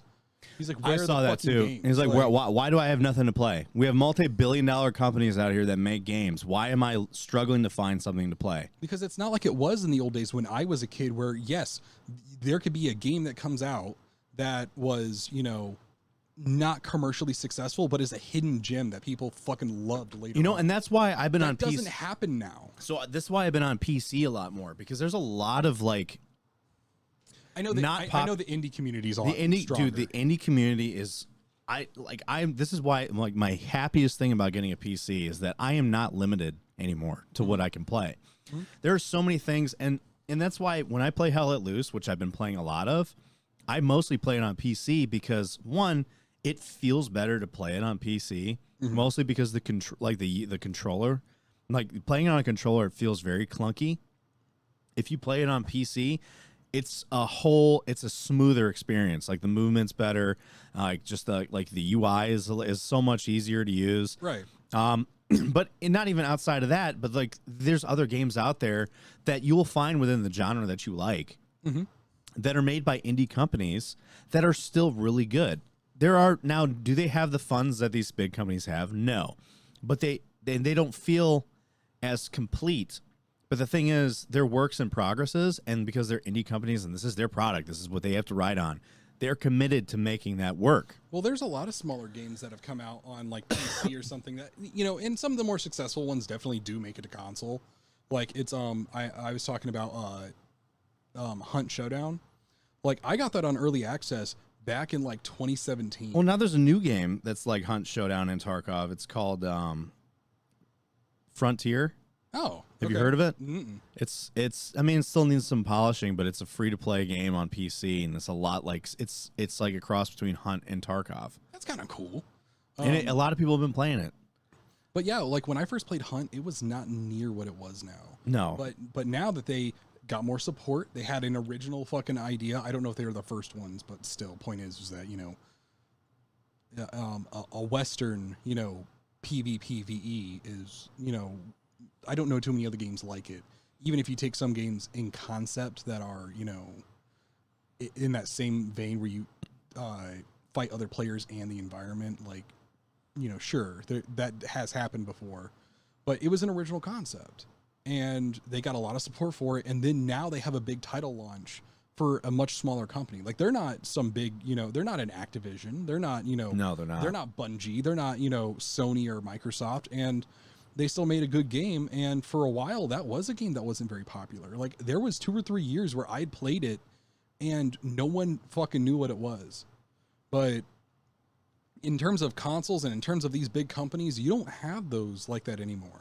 No, like you don't. I can't tell you how many games came out on the PS2 that didn't have huge commercial success, but people loved them better than the ones that did. I know. Because they were good games. And I think a lot of people would rather take a hit to production value in the pursuit of a better game. Yes. Like So Mike Ybarra says this about the monetization. So the monetization comes at the end of the game. The philosophy was always good to lead with great gameplay and make sure that hundreds of millions of people can go through the whole campaign without any costs. From that standpoint, I feel really good about it as an introduction to Diablo, which it shouldn't be an introduction to Diablo. People that are playing Diablo have already been playing Diablo. Yeah, and sure, you'll have some new players, definitely. But it's not a good introduction. Well, it's just a simple thing. We were actually talking about it the other day. A bunch of my friends were talking about how Diablo 2 was a lot harder than Diablo 3. Like, you just had an introduction to Diablo in Diablo 3. I know Diablo 3 is not a new game, but still. Like, your last installment was much easier than the games historically have been. Yeah. So you already had an introduction to Diablo. Like, I don't know. I just feel like the game itself is losing a lot of its identity. Yes, you could pick it up and be like, oh, this is a Diablo game. But, like, it's losing what it was. So here's why I think their statement is bullshit. So Blizzard refused to offer stats, but told the paper that the vast majority of players haven't spent money on the game, while Ybarra points towards its high rating of 110,000 user reviews on the App Store, in the Apple Store. Blizzard also says that 50% of Immortals players are new to Blizzard games. I don't believe that at all. Well, yeah. Do you know why? Because most people who are on there probably haven't answered a survey, and most people who play on mobile games don't spend money. But it's the fact that there is anybody out there who would spend money on a game like this is why they're going to do it, because it's a money grab. So the important question being, well, is Diablo Immortal any good? PCG's Tyler Culp took a look and described it as a game designed to exploit your love for Diablo. It's built around the dopamine that comes from whacking a demon pinatas for loot, meticulously designed to give you a jolt of satisfaction every 30 seconds, and then, when it's not enough anymore, it charges you for it. For Diablo Immortal and games like it, the fun parts of the games are money extraction devices. That being said, Ybarra may have a wider point, though that he certainly won't stop Immortal's critics. Mobile game monetization is an easy pinata for us to take swings at, but microtransactions remain the dominant business model for mobile games, and there's a lot worse out there than Diablo Immortal. It has also seemed at times that critics were going to extreme lengths to make arguments against the game, throwing around overinflated numbers that don't really reflect the normal person would pay or would play. A quick YouTube search topic finds one creator claim. They're underplaying it there. Some Diablo fans may not be happy with Diablo Immortal, in other words, but Blizzard certainly seems to be. For more in the game, check out blah, blah, blah. But no, the fucking game, you could say that all day, but the truth of the matter is, at the end of the day, the game does cost. If you want to do this, it will cost you a lot of money, and you will spend unrealistic amounts of time in it. Well, it's just the idea that if you are somebody who likes to play Diablo games for the way that people typically play these games, as we discussed, the in-game takes up a lot of your time in your game time. And if you're going to monetize the fuck out of that, like, this isn't like, oh, hey guys, buy even, like, let's just say consoles. And we're not even talking about the mobile games just yet.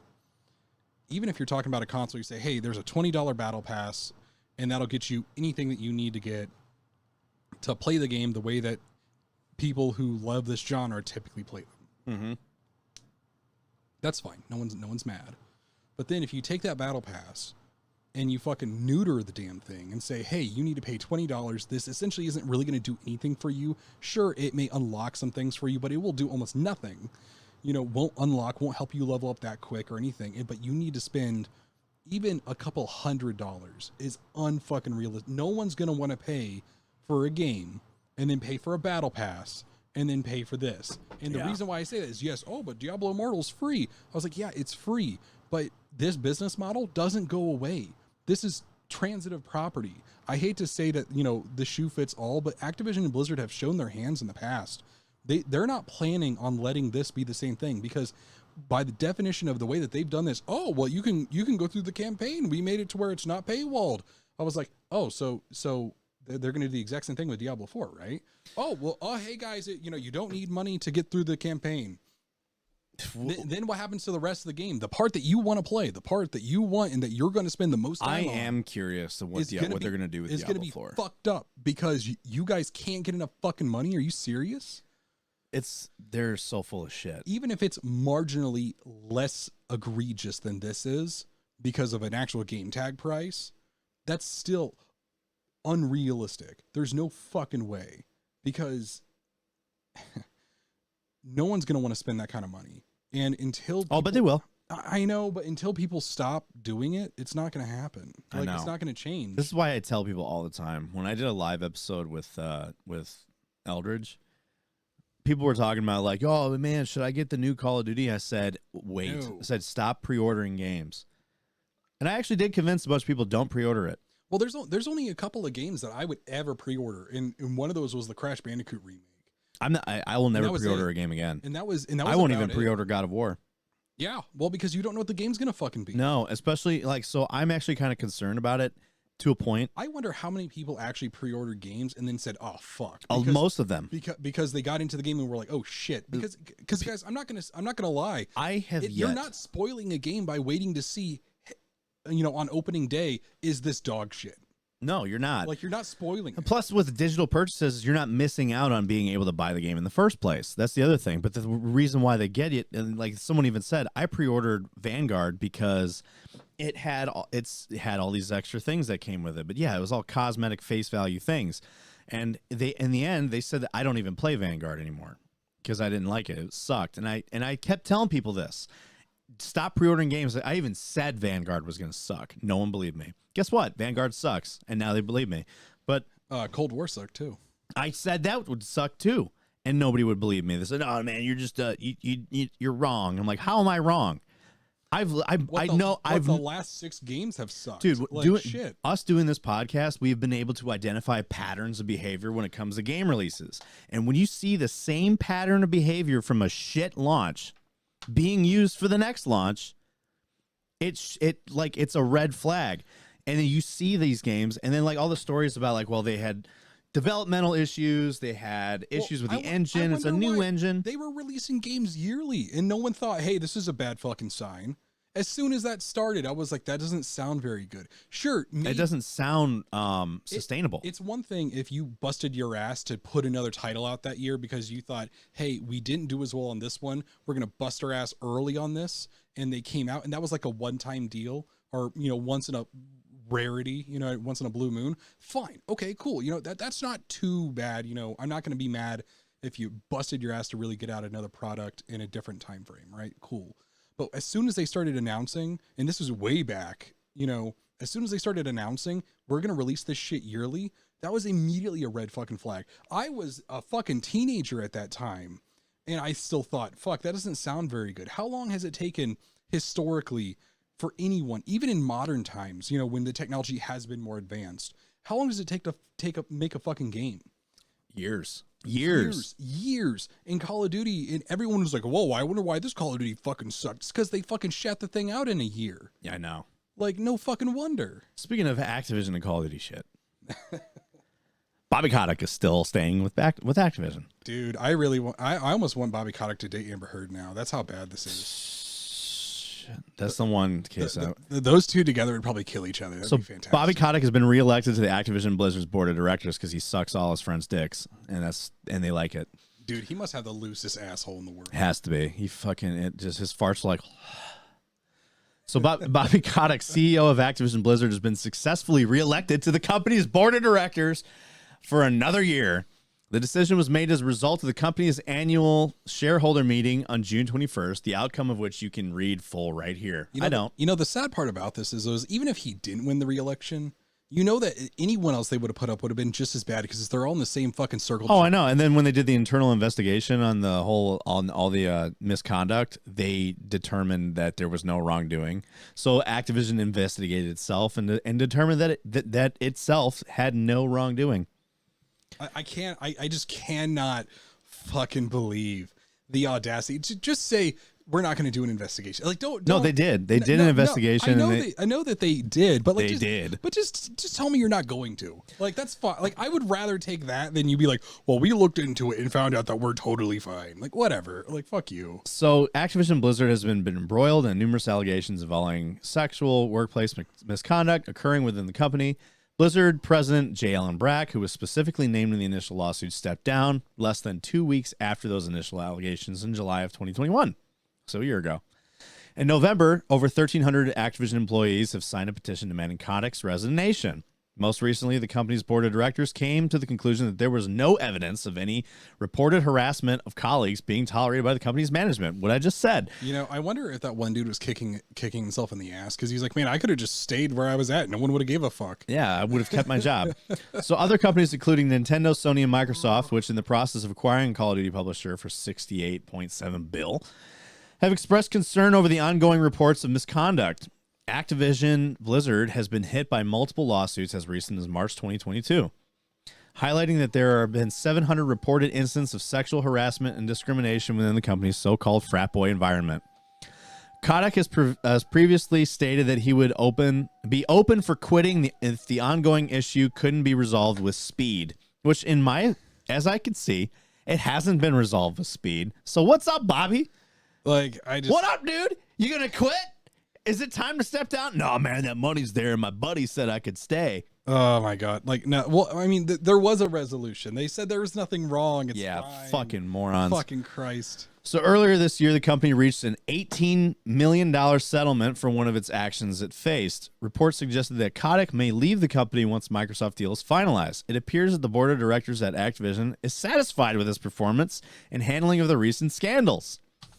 Another detail included the report on the board of directors' recent votes includes the rejection of a stockholder's proposal regarding the nomination of an employee representative director.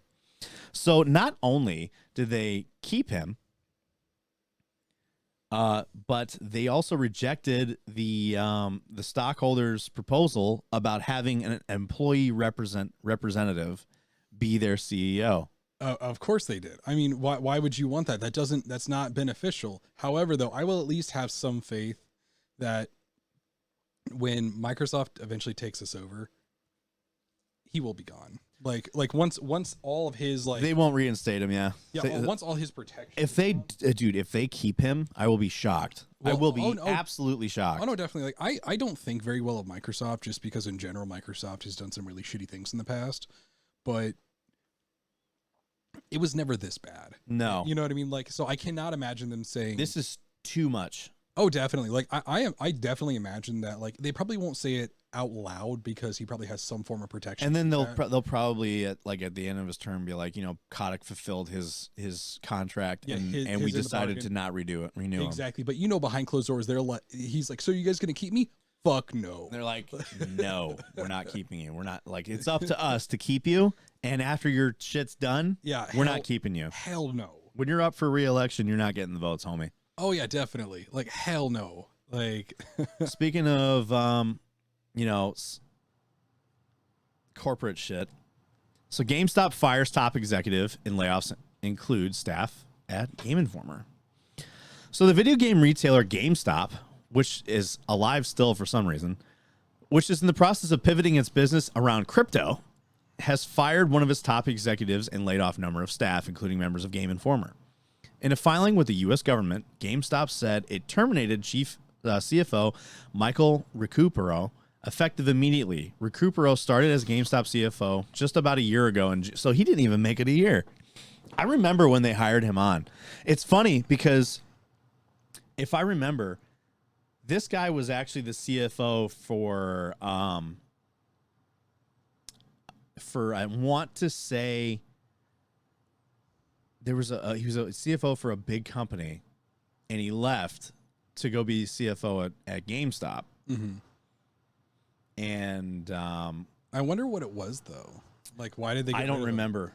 I meant like why did they get rid of this guy now? I don't know. I'm assuming it's because it probably had something to do here's a paragraph explaining it. Okay. In its filing, GameStop said Recupero was fired without cause, but the company did not share any further details around the nature of circumstances of his exit. Recupero is not getting a severance payment beyond what is his initial offer, which was his initial offer letter, but he is entitled to certain pay rights and benefits that were not disclosed in the filing. Interesting. So they got rid of him without cause, and he's not getting a severance. I think probably what it was is just that, at least theorizing, I think the company was like, oh, well, we want to get into NFTs. And he was probably like, that's not beneficial. That's not a good thing. Oh, if you don't want it, then buy. Right. And then they were like, well, we need this, or we want this, or we think this is better, and he was probably blocking a lot of it and was like, no, these are not good things. If you want good finances, considering that GameStop is going to be a dying company very soon. What do you mean soon? It's already a dying company. I mean, well, I meant more on the deathbed, but like more like we are burying ourselves now. Bye. Right, like someone else will have to be getting the shovel at this point. But like, point is that the company is going to be dying faster very soon. Like it's a limited resource at this point. It's like having a newspaper. Like, sure, you may not be dead yet, but like you're on the way. It's like TV news right now. It's like every single one of those news outlets. They may not be dead or dying yet, but it's a finite resource. Why do you think the news is so fucking wacky today? It's because they don't have a steady income, because they know people aren't doing this stuff anymore with them. Right. So, NFTs have been on the decline. So is crypto. But it's their only shot. I mean, what are you gonna keep doing? Hey guys, I know that everybody's doing these digital releases. I know that all this stuff's going on, and I know that everybody had a slight dislike for us because we always fucked you guys over when you guys were kids trying to trade in games. But we need something to put our company around. This is a fucking long shot that they're doing. It's a gamble. It's a gamble. And the reason why is because, and I could see why he, like your theory of why he was like saying, no, this is a bad idea. Because if you look at the crypto market right now, crypto is already a volatile market. Yeah. As it is. It's very unpredictable. It's less predictable than the stock market because crypto doesn't close on business hours. Right. It doesn't operate on business hours. It operates 24/7. So, and if you look at crypto now, it's on a steep decline. Like Bitcoin is at like at a low it hasn't been since 2015, 2016. Right. And so all of crypto is going down, and GameStop now wants to get into it when it's on the dip. Mm-hmm. Which, I mean, I think my theory on that is like they want to get into the dip so that when it goes up, it'll have better worth. But there's no real signs that it's going to go up, given the fact the economy is not doing hot. He was probably saying this is not a good idea. It's too volatile, and we cannot afford to be putting all of our eggs in this. Well, especially when it considers that you have to think about the economy, you have to think about a whole bunch of other things going into things like stocks in general, let alone cryptocurrency, and you're hinging your company because you're a dying service. You're hinging your company on this one thing that isn't a good idea. You got to think any chief financial advisor, financial officer, whatever the fuck he is, any one of those people has to know or has to have a general business model of what makes sense, what is safe, and what is worth doing, right? He's sitting there probably telling them over and over, no, don't do this. This is bad. This isn't a good idea. This isn't a good thing. We're going to get fucked over. And also, too, could you imagine someone coming up to you and saying, hey, I know that the economy vastly affects this, but we should totally get into cryptocurrency. And we're over here not buying oil. Gas prices are at an all-time high. There's wars popping up. Violence is going all over the world. We don't know when the next big thing over in Europe is going to happen where, hey, war might be around the corner. You know what I mean? Like, oh yeah, guys, let's get into a volatile market that, really tanks if the economy takes a hit. The economy's in the shitter and we don't know when it's going to go back up. So like, yeah, let's do this. Like, what the fuck? Like, no one's going to say yes to that. I'll tell you how bad oil is doing right now after this article, because it's pretty wild. Because I had to get an oil change last week. Yeah. Or earlier in the week, and it... How much did it cost you? $80. Yeah. And that was because they don't have oil. And I'll tell you more about it in a second. Gotcha. So Diana Sadeh Jaya, fuck, man, why do people have such weird names? Who was previously SVP and Chief Accounting Officer, is taking the role of the CFO. She'll be paid annual salary of $200K and is eligible for the transformation bonus, the amount of $1.965 million, to be paid biweekly in installments over a 2-year period that started August 1st. Sadeh Jaya also retains the original equity and cash incentive awards from her previous contract, as well as an additional grant of $1 million worth of GameStop stock. In a memo staff obtained by CNN, GameStop CEO Matt Furlong said the company hired more than 600 people in the corporate positions of 2021 and the first half of 2022. The company also opened corporate offices in Seattle, Boston, and Pembroke Pines, Florida in 2021. In March, GameStop said it had 12,000 full-time employees, as many as 28,000 part-time workers in its stores around the world. Separately, Kotaku cited Furlong's memo to staff pertaining to reductions to staffing levels to help the company work more nimbly. Change will be a constant as we evolve our commerce business and launch new products through our blockchain group. Yay! According to Kotaku, the cuts appear to be mainly at GameStop's Grapevine, Texas office, though workers and at the retailer's magazine, Game Informer, were also affected. This was just the latest round of staffing reduction at GameStop, as the company's corporate headquarters had layoffs at the end of May 2022, impacting more than 100 people in a variety of positions, according to Kotaku. Game Informer associate editor John Carson was among these laid off. Carson said Game Informer will continue to operate, but with much obviously smaller staff than it should be. Associate editor Wesley LeBlanc was let go as well. I was laid off by GameStop yesterday on my birthday. I am no longer an employee of Game Informer, LeBlanc wrote. I am gutted and scared for what's next. Whatever it may be, it still doesn't feel real, to be honest. That sucks, man.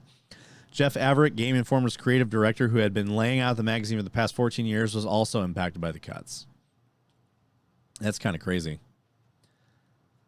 And these are all their tweets. Earlier this week, GameStop conducted a 4-for-1 stock split. A stock split breaks existing shares down to smaller pieces. As a result, the total share count goes up, for the price per share goes down. Alphabet, Amazon, and Tesla are all planning stock splits in the coming months. These moves are happening as GameStop continues to lose lots of money. GameStop management said that it is in the midst of transforming its business away from being known as a decaying traditional brick-and-mortar retailer to a technology-led organization looking to the future. It's probably going to die in the next hell yeah. Next 5 years. GameStop said it plans to rebuild and strengthen its commerce business after the years of underinvestment. What's more, the company is looking into crypto, NFTs, and Web 3.0 as vectors of growth. These categories will be increasingly relevant for gamers in the future, the company said. To that end, GameStop recently announced plans to launch the GameStop NFT marketplace later this year. This will allow users to store, send, receive, and use cryptocurrencies and NFTs across decentralized apps. GameStop is pushing further into crypto as the market for crypto begins to collapse, according to some reports. Reggie Fils-Aime, the former Nintendo of America president who served on GameStop's board of directors for a period of time, has criticized GameStop management for not allowing him to attend planning sessions to map out GameStop's future, which is probably why he left. Probably. He was like, yeah, and I'm done. And he's like, that's what, dude, GameStop has had a hard time keeping fucking presidents and CEOs. The issue is that the strategy is beginning to be developed. I asked to be part of the team to develop the strategy. I knew the business. I knew it as a consumer. I knew it as a vendor, and I had pretty strong opinions on how the business needed to be pivoted. But I was rebuffed. Fils-Aime said. The perspective was, Reggie, we want to keep the team small, so it's going to be myself and a few other people I brought on board.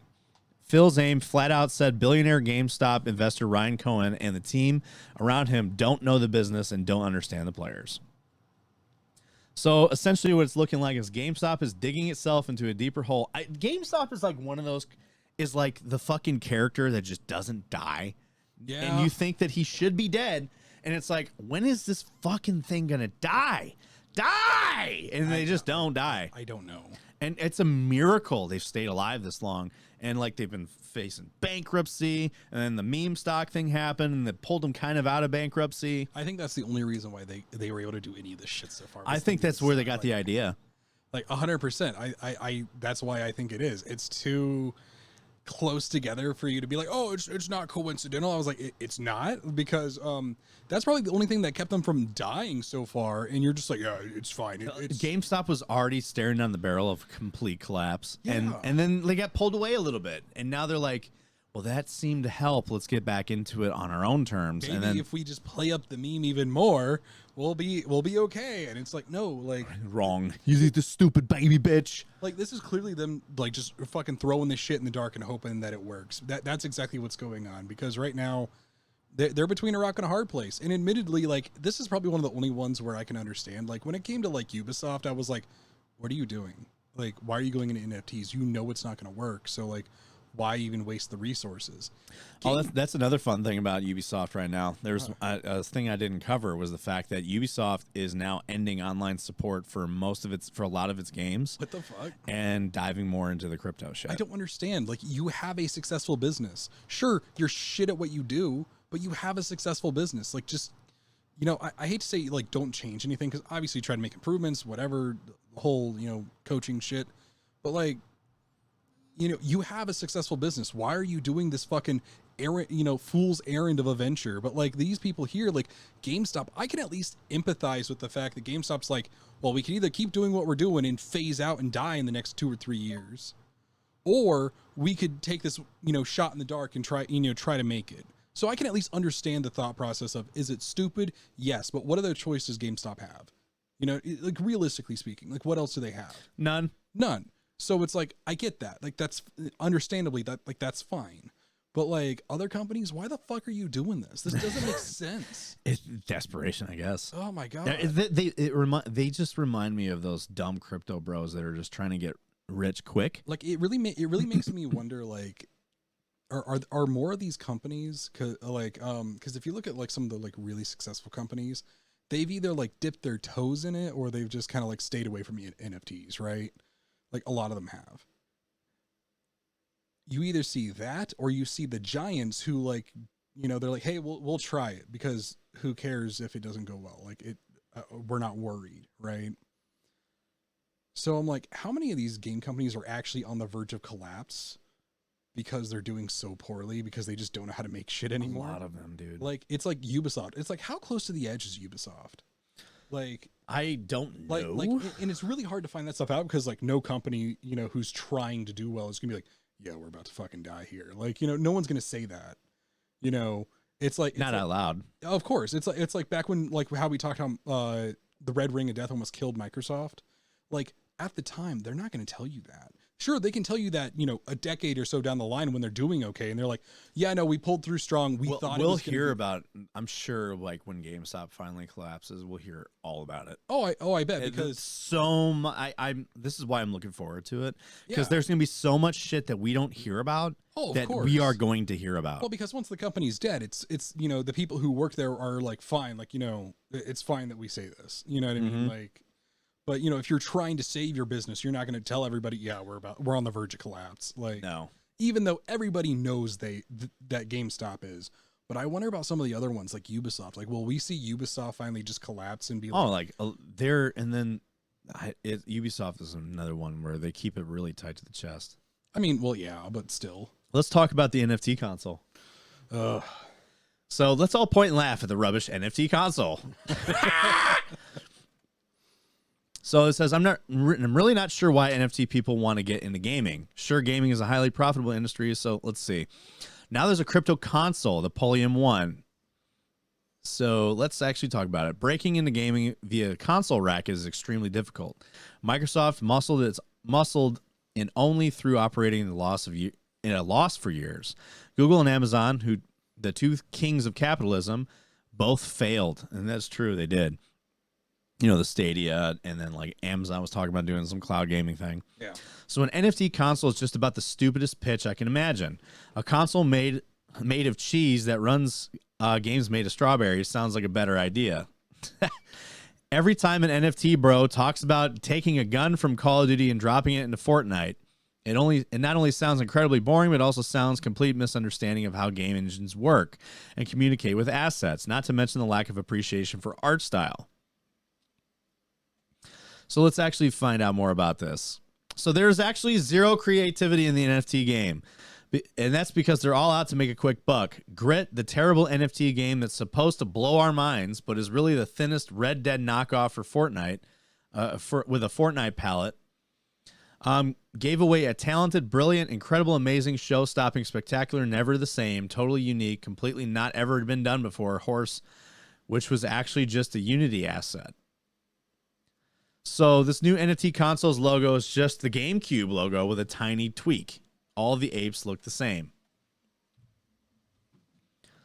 So there's a version of the future where NFT people get the things right. Digital ownership in some form will likely be a bigger part of our lives. So that's the whole reason why NFT and blockchain stuff has been kind of like, this is a good thing because there's more digital ownership for you on a product.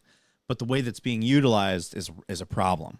See, it's all out to make quick bucks. See, here's the problem though: is if anybody wants more ownership over top of their products that they get electronically, it would be easier to do something similar. I say similar because I'm thinking about it this way, to what Nintendo did, right? So you know how Nintendo used to use the cartridges, right? They used to use the big cartridges. Obviously, that stuff's not doable today because like no one wants to carry around a fucking 64 size cartridge and be like, oh, yep, yeah, here we go. You know what I mean? But the issue that I have with this is that if you want digital ownership over something, get something like a fucking microchip sent to you, right? You put it into your appliance. You can even like, let's say you do something to whatever data is on there, right? You can put it on that chip and plug it into your computer, and there you have it. There's more security that way, and there's a physical thing that actually holds it. Instead, you're doing this, and this is just a way for people to fucking abuse the system. Like, I really don't think digital ownership is going to be anything, because unfortunately, the way that it's being used is only for people to use and abuse to try to sell fucking things. They're super copyable. There's no way to keep this thing from getting frauded to fucking hell and back. And it's just not a good system. This is a system for fucking companies to make fucking money. And it doesn't help the actual consumer. Because realistically, do you give a fuck if you have a fucking GIF or if you have a fucking image with a fucking barcode on it? No. Do you give a fuck? No. Because if I really want that image, let's say I even want to poster that fucking image, I could take an image off of fucking Google and then say, hey, print the bitch out with no barcode. It's a free fucking image. Stop me. So, you know what I mean? Like, there's no point to this. So here's what the console looks like, right? We're going to dive into its supposed specs that they have planned for this, right? So this is the console. It does look like the GameCube logo. It does, doesn't it? So here's the controller. All right, guys, just get ready for the Nintendo lawyers because they don't fuck around. And the Sony lawyers. But this is the size of the console, right? Jesus. Now we're gonna go over the capabilities in a second. So here's what this is what they're claiming. How to get sued in 60 seconds. Polium One has said that this is going to be the world's first multi-chain gaming console for Web3. The product lets users play blockchain-based games, download in metaverses, and trade NFTs. Here's how. So the Polium One console is a product of Polium, a gaming company that is laying down the foundations for Web3 gaming. Note that most of the world is currently in the Web 2 stage. Web 3 is believed to follow soon and entails the proliferation of blockchain technology, including cryptocurrencies and NFTs. According to Polium, Web 3 gaming will require users to learn about crypto and the different blockchains. Otherwise, they won't be able to interact with the blockchain gaming system. The solution to this problem is the Polium One console, which allows console players to experience Web3 games across different blockchains without needing multiple crypto wallets. But put simply, the Polium One is for Web3 gamers who want a plug and play option. So according to the roadmap, the Polium One website, the Polium One is currently in the console design stage. So they don't have an actual design, which means this design isn't real. And I'll explain why in a second. So I would still get ready for the fucking lawyers because like the fact that you put it up there as an example and said, hey, the Polium web console gonna get fucking, you guys are gonna be out of business next fucking They week. claim that it'll be ready for Q3 2024. After the lawyers are done with your ass, you won't have anything. It'll be gone. So it says, yo, dude, can I copy your homework? Sure, dude. Make sure you change it. Looks different. This is GameCube, and this is that Polium One. As soon as the first lawyer sees that, they're going to be out of fucking business. Oh, they changed it. They changed it. Oh, my God. So unsurprisingly, the gaming community isn't impressed. Though aside from the expected crypto NFT criticisms, Polium One was also under fire for its peculiar logo. Many users accused Polium of copying GameCube's logo, as the images were too similar to each other. To this, Polium One explained that it didn't copy the logo, and that multiple companies used similar one. Nonetheless, the company would illustrate a new original logo. Which was, they were facing fucking heavy shit with Apple. Why is that? Here's why. So we're introducing the Polium One multi-channel console for Web3 gaming. So everybody talking about the GameCube logo, but did you know that Touch ID is an Apple trademark, right? So they had Touch ID as a thing, right? So they had to change that too. So this wasn't the only issue with Pulliam 1's branding. For one, the website listed Touch ID as one of the console's features, but that term has been trademarked by Apple. Another user also points out the controller similarly to the PlayStation's DualShock 4, even down to the built-in speaker on the ports underneath it. When it comes to the flood of burning questions, many users took to Twitter to ask Pulliam how exactly Web3 gaming is the future. The gaming community understandably dubious with the Pulliam 1, especially considering that the existing Web3 games are nothing more than a basic mobile games with play-to-earn aspects attached to them. These NFT games will pale in comparison to traditional video games with more challenging and enjoyable mechanics, not to mention NFT sales have been plummeting for some time now. To this, Pulliam assures the community that is currently in the talks with Web3 game developers. So the Pulliam 1 will have a wide range of titles to choose from, and even some exclusives. However, the company doesn't name any of these supposed Web3 game devs, drawing even more criticism from the gaming community. That's not to say that there can't be good, environmentally friendly Web3 NFT gaming titles, just that Pulliam doesn't inspire confidence among those in the gaming community, because they're not giving answers. They're just saying, we're in the talks, this is in the works. Even though it'll be hard to convince the community of the viability of Web3 gaming, this is especially because the whole concept seems to center around profit. Playing to earn, trading, buying video game NFTs, etc. The emphasis isn't the only experience anymore, but on what players get out of it until the blockchain system is able to evolve out of that stage. So, like, there's other things, right? So let's find more about this. So that NFT console's problems run deeper than a plagiarized logo. Let's see. I'm trying to find what it's claiming its capabilities are, and I'm trying to figure out how they expect. Here's the new logo right here, by the way. There it is. So you just put a box in the GameCube logo. Yeah, they just basically. Let's find what it's claiming its capabilities. Okay, so. Okay. So they are claiming 8K capability, even though it's not. It doesn't exist yet. Let's see. This is like really hopeful predicting. It is. So the Pulliam 1 NFT console initially drew attention to itself with a rather familiar looking logo. I already talked about it. But a plagiarized logo is the least offensive thing about Pulliam 1. After all, what is good? What is a good console if there are no games to play on it? Well, we're talking about the Web3 thing. So far, we have a console announced with no games attached to it. But it gets worse. Pulliam also claimed the console will be able to run games at 8K. Let me zoom this in a little bit more for our viewers. 8K resolution and up to 120 FPS with ray tracing enabled. Sorry, but no. Even the most monstrous PC rigs will have a tough time pulling it off. So they're saying that this thing will be more powerful than a PC or a console, next gen console right now. Yeah, good luck with that. So here's the other thing. They're having people buy it now, even though it's not even in production. It's in a concept phase. Good Lord. So it said, touched on one reason, as you'd expect from this kind of project, one can't simply pre-order a Pulliam 1 with good old hard-earned cash. You have to buy it with crypto. That's so dumb. Instead, you'll need to buy a Pulliam 1 pass to be allowed to pre-order the console. The Pulliam 1 pass, as you guessed it, an NFT. One that has to be purchased through an Ethereum network. On top of that, only 10,000 of these NFTs have been minted. That seems to run counter to Pulliam's mission statement of bringing Web3 gaming to mainstream audiences. On the contrary, it's clear that Pulliam 1 has no mass market appeal whatsoever. That should immediately raise a red flag to anyone even remotely interested in this. It's also worth noting so far, Pulliam hasn't revealed technical specs for the console.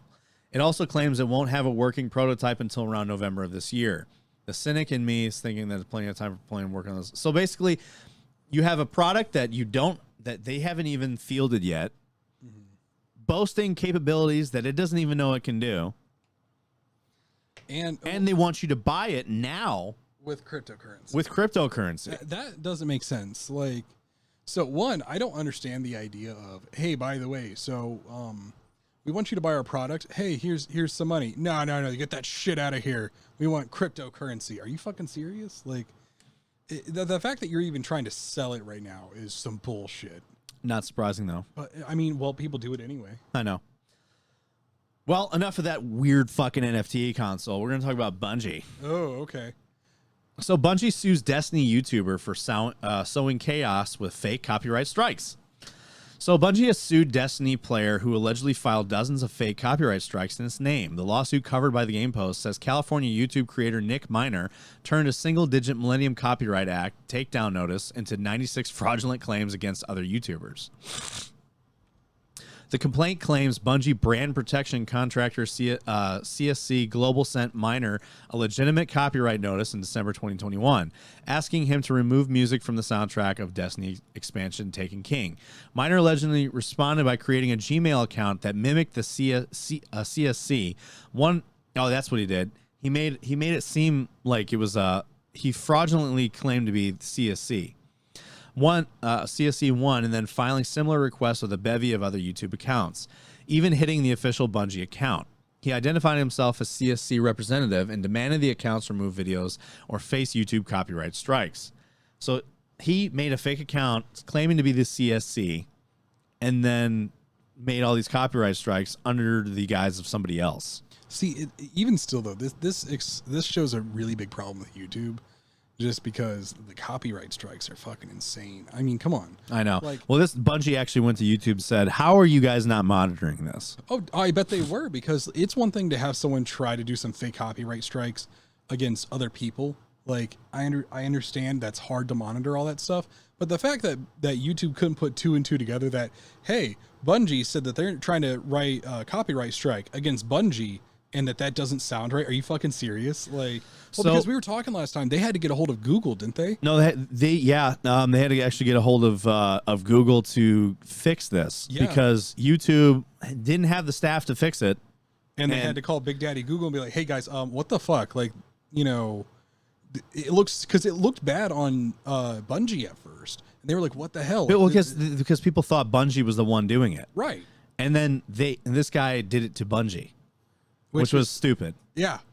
Like, if anyone's gonna find out that you're fucking this, like fucking faking this, it's gonna be the company that you're So meanwhile under his YouTube alias Lord Nazo, Miner apparently ran what Bungie calls a disinformation campaign against the studio. It claims that he spread reports about rampant copyright strikes, falsely blamed Bungie for the over-aggressive enforcement, and distributed a manifesto that was designed to sow confusion over legitimacy of all Bungie DMC requests. So, not only was he the one doing it, but he was saying, Bungie, why would you do this? Oh, jeez. In an editorial side, okay, so it quotes Destiny community members describing the takedowns as heartbreaking and horrible, saying that the notices, which could have led to an account removal if repeated, made them afraid to post more videos. So 96 times Miner sent DMCA takedown notices purportedly on behalf of Bungie, identifying himself as Bungie's brand protection vendor in order to have YouTube instruct innocent creators to delete their Destiny 2 videos. The complaint says, the Destiny community was bewildered and upset, believing that the Bungie had reneged on a promise to allow players to build their own streaming communities and YouTube channels on Destiny 2 content. Destiny publicly denied being behind the incident. Bungie publicly denied being behind the incident in March, and it published guidelines meant to clarify when it would request takedowns, saying it wanted to make our boundaries and as a business clearer. The controversy garnered coverage in games media, and Bungie said in March that it was investigating the issue. According to the complaint, it identified Miner by connecting the dots between different email addresses he used over the course of the sprawling campaign. It claims Miner ran in the operation as a retaliation for the original takedown request and is seeking financial damages for defamation, filing false DMCA notices, and somewhat ironically, copyright infringement. No, gross. Beyond Miner's individual actions, Bungie suggests that he exploited weaknesses in YouTube's reporting system. It says that he was able to easily impersonate a CSC employee, for instance, because YouTube requires all reports of account come through a Gmail account, not a company domain that a content creator could verify. Google's system allows anyone at all to claim to be representing the rights holder for purposes of issuing a takedown with no real safeguards against fraud, which is true. And I'm glad that this happened because that is a huge exploitative thing. You can take down someone and pretend to be somebody else that you're not, and there's no way to verify this. See, and like you said, I'm kind of glad that this did happen, just for the simple fact that like this is just a big flaw in the systems for both Google and YouTube. And Google owns YouTube. It's, you know what I mean. Yeah. But like in terms of like their system for taking shit down, and also just the fact that you're right, like, oh hey, I'm a representative Why? Because Google says so. Yeah, I have a Gmail account. That's enough, apparently. 100%. And so with those, it's just, I'm glad it happened because Bungie was able to be like, hey, no, they were able to defend themselves. They weren't wrongly getting accused of this. But like, this is a huge problem. It is a major problem. Major problem. It happens to so many people, too. So, more broadly, however, Miner's campaign worked because of copyright law's status as a powerful, controversial weapon that can hit YouTubers and other internet content creators with little warning and painful consequences. Other copyright strike senders have used the system to extort channels for ransom or censor news, and studios like Nintendo have placed onerous copyright restrictions on their games in the past. Miner apparently just went one step further, weaponizing the backlash to the DMCA itself. So yeah, he's being sued by Bungie, and in the tweets, and the people were like showing like messages that he had been sending to them, basically talking about like how he's like, I don't understand how this is happening. Who would do this? Why would Bungie do this? Like basically playing victim. Yeah, and he was the one doing it. Fucking psychopath. Well, it's just like I said, I'm glad it happened because now, hopefully something will happen to where like because now a corporation's involved in it because it affected them. Well, because now I'm hoping that YouTube is at least going to be like, hey, yeah, we're not going to do this type of weird, one or two strike system to where, hey, someone who poured thousands and thousands of hours into making a fucking YouTube channel just gets fucking lost into the fucking abyss because of a troll, because some random asshole, or even, I'm not going to lie, even something, I'm hoping that something happens for like the companies to where, yes, for someone who's just like putting out shit that they shouldn't, you can do something about it. But like also too, that companies like fucking all this fucking, what was it? Trying to think of who it is. A lot of the companies who like made like the animes or like helped, publish them don't just get to say, hey, I know you've been saying good things about my fucking product for years and years and years, and we really like the advertisements, but I'm going to completely erase your entire channel of, thousands of man hours that you put into this, and we're going to take away all the money that you earned from this and say, well, good fucking luck, pal. I know this is how you made your living, but fuck you. We don't want your good praise about my product. Like, really? No. Like, shit. So, speaking of, like, taking something false and running with it, Hideo Kojima was accused of assassinating the prime minister. A prime minister. So Kojima God. Productions threatens legal action against those who claim Hideo Kojima was linked to the Shinzo Abe assassination. Kojima Productions strongly condemns the spread of fake news and rumors that convey false information. It's always funny when like misinformation affects people that are like claiming that things that they don't agree with are misinformation. Following a racist joke that linked Hideo Kojima to the assassination of Japan's longest-serving prime minister, Shinzo Abe, Kojima Productions has threatened legal action against those who contribute to the spread of fake news and rumors that convey false information. Kojima Productions tweeted that out a statement earlier today, July 9th, saying that it strongly condemns the spread of fake news and rumors that convey... we already read that. So in a now deleted tweet, French far-right politician Damien Rowe accused the far-left murdering Japanese Prime Minister Shinzo Abe and used photos of a game developer Hideo Kojima instead of pictures of the current suspect Tetsuya Yamagami. Hang on, who's just texting me? Call. Who is it? It's Keisha. She can wait. She can wait. So here, check this out, right? So this is all in French and I can't read it, but this is the photos that they used of Hideo Kojima. Right? Okay. And and it's probably because he's posing next to fucking Che Guevara, which is, by the way, Che Guevara is a piece of shit. Yeah. Stop romanticizing this guy. See, I don't so on side note, I never understood why people romanticize like I don't get it either. Like communist revolutionaries who sit more that way because the camera, you're like coming out of the shot. Fine. But like, yeah, I just don't understand it. Like, why are you like romanticizing this? I don't know. He was a murderer. But like, it's like fucking trying to romanticize. Probably because the idea that he stood behind of over like taking out fucking fascism. But he was a communist. I mean, but like it's like saying hey guys, Hitler was bad and all, and he killed the Jews. About 12 million people died because of that. But, let's root for Stalin. He killed 54 million. That's a real winner right there. Like, fuck. So how news outlets so people, the whole thing about 4chan, people take things that are said on 4chan, like media outlets will do it, will go there, and they take it as a legitimate thing. Like the fucking circle finger game being a racist thing.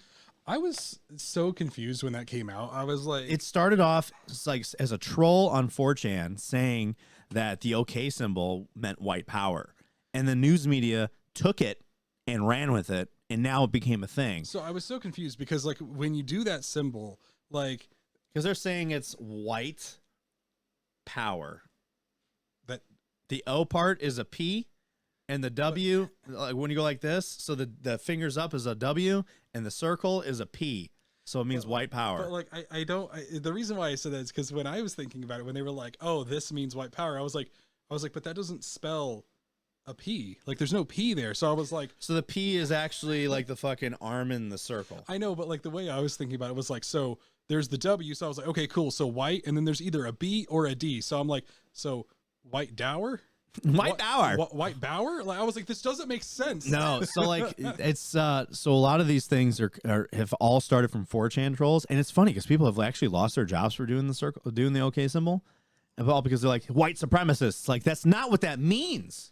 Like, and people think it's a racist thing, and then this whole thing. This is another example of people making a fucking meme on 4chan and the news taking it. I don't understand why people take it seriously. I don't know. I don't either. Seriously. So, as reported by PC Gamer, the reason for this statement stemmed from a racist joke that seemingly began on 4chan, shocking, I know, that said Kojima was the assassin behind the death of Abe. The former prime minister of Japan was killed while he was delivering a campaign speech for upcoming election on Friday. Abe was shot twice and passed away at the hospital. A suspect named Tetsuya Yamagami was arrested on the scene and admitted to being the one who shot the former prime minister. This so-called joke was picked up by a French comedian in a tweet mocking the situation that was retweeted by a far-right French politician named Damien Roux, who associated with the Generation Identitaire, whatever the fuck that means, movement he co-founded. Roux took the joke as an actual fact and began spreading it.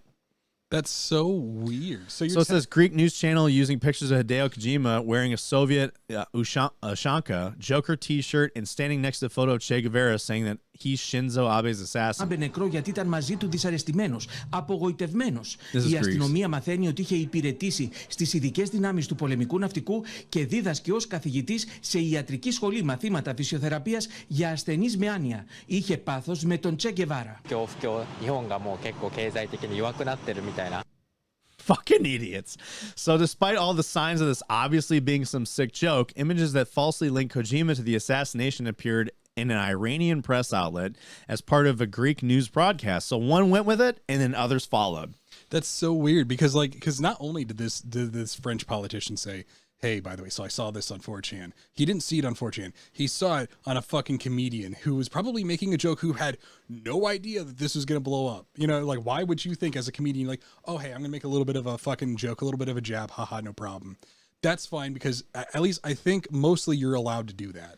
Like, that's not that big of a deal. But the fact that this politician saw a comedian skit and said, that's fucking right. And it was just like, you didn't think that was like a joke in any way. I know. Holy shit, dude. So Roux since apologized, but the damage has already been done. Now Kojima Productions is doubling down and letting those out there know that this is not something to joke about and that it will take legal action in certain cases if any of this libel against Hideo Kojima continues. And here's how fucking out of touch they are too. A far-right fucking politician you had a photo of Hideo Kojima. Let's see. So you know the game Death Stranding? Yeah. So you know how like the whole thing is like the babies in like the fucking incubator thing? Yeah. So he was posing with one of the fucking like models of that incubator thing with a baby in it, and some far-right politician was claiming that Hideo Kojima with his girlfriend was there with their aborted child and preserved it. Hold on a second. Do you so, you're telling me that's what you think an abortion looks like? You really think that when you get an abortion, you just get the whole baby? You can choose to take it home, like as a fucking like taxidermy? Are you fucking serious? It was, yeah. It's so like, holy shit! Oh my god! Like this guy really thinks that. I saw it on Twitter. But now I can't fucking find it. See, and these people like to make fun of fucking American politicians, and I'm not saying that they aren't a bunch of idiots, but holy shit, man! Like you thought that you could just take your fucking, aborted child and fucking taxidermy into a fucking Jurassic Park amber casing and just be like, yeah, here it is. Here it is. Fucking far right Christ. politician accuses. Oh wait, is this the one? Murdering Japanese president. Let's see. There's another one here. I'm trying to find it. Hang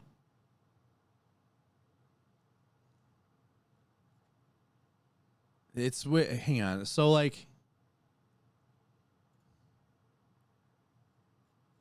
no, this isn't it either. I'm trying to find it. I saw it on Twitter where it said people where someone said politicians really believe that this is an aborted child, and it was like some far right politician. I can't find the tweet now. Was it that French politician? I don't know. But good Lord, man. Like, holy shit. Accused Kojima of preserving an aborted baby. I'm trying to find it. And Kojima Death Stranding baby. It just shows all the fucking baby. How about this?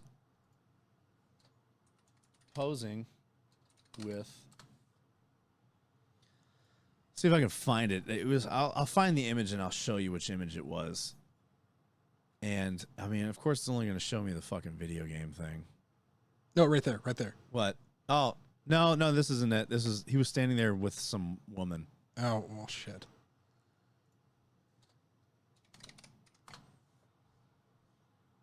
And it wasn't this one. It was there was another one out here, and I can't not find it now. But it was fucking hilarious because somebody was accusing him of posing with an aborted fetus that he had preserved, and it was like, what? It's like, do you really think that this is how it's done?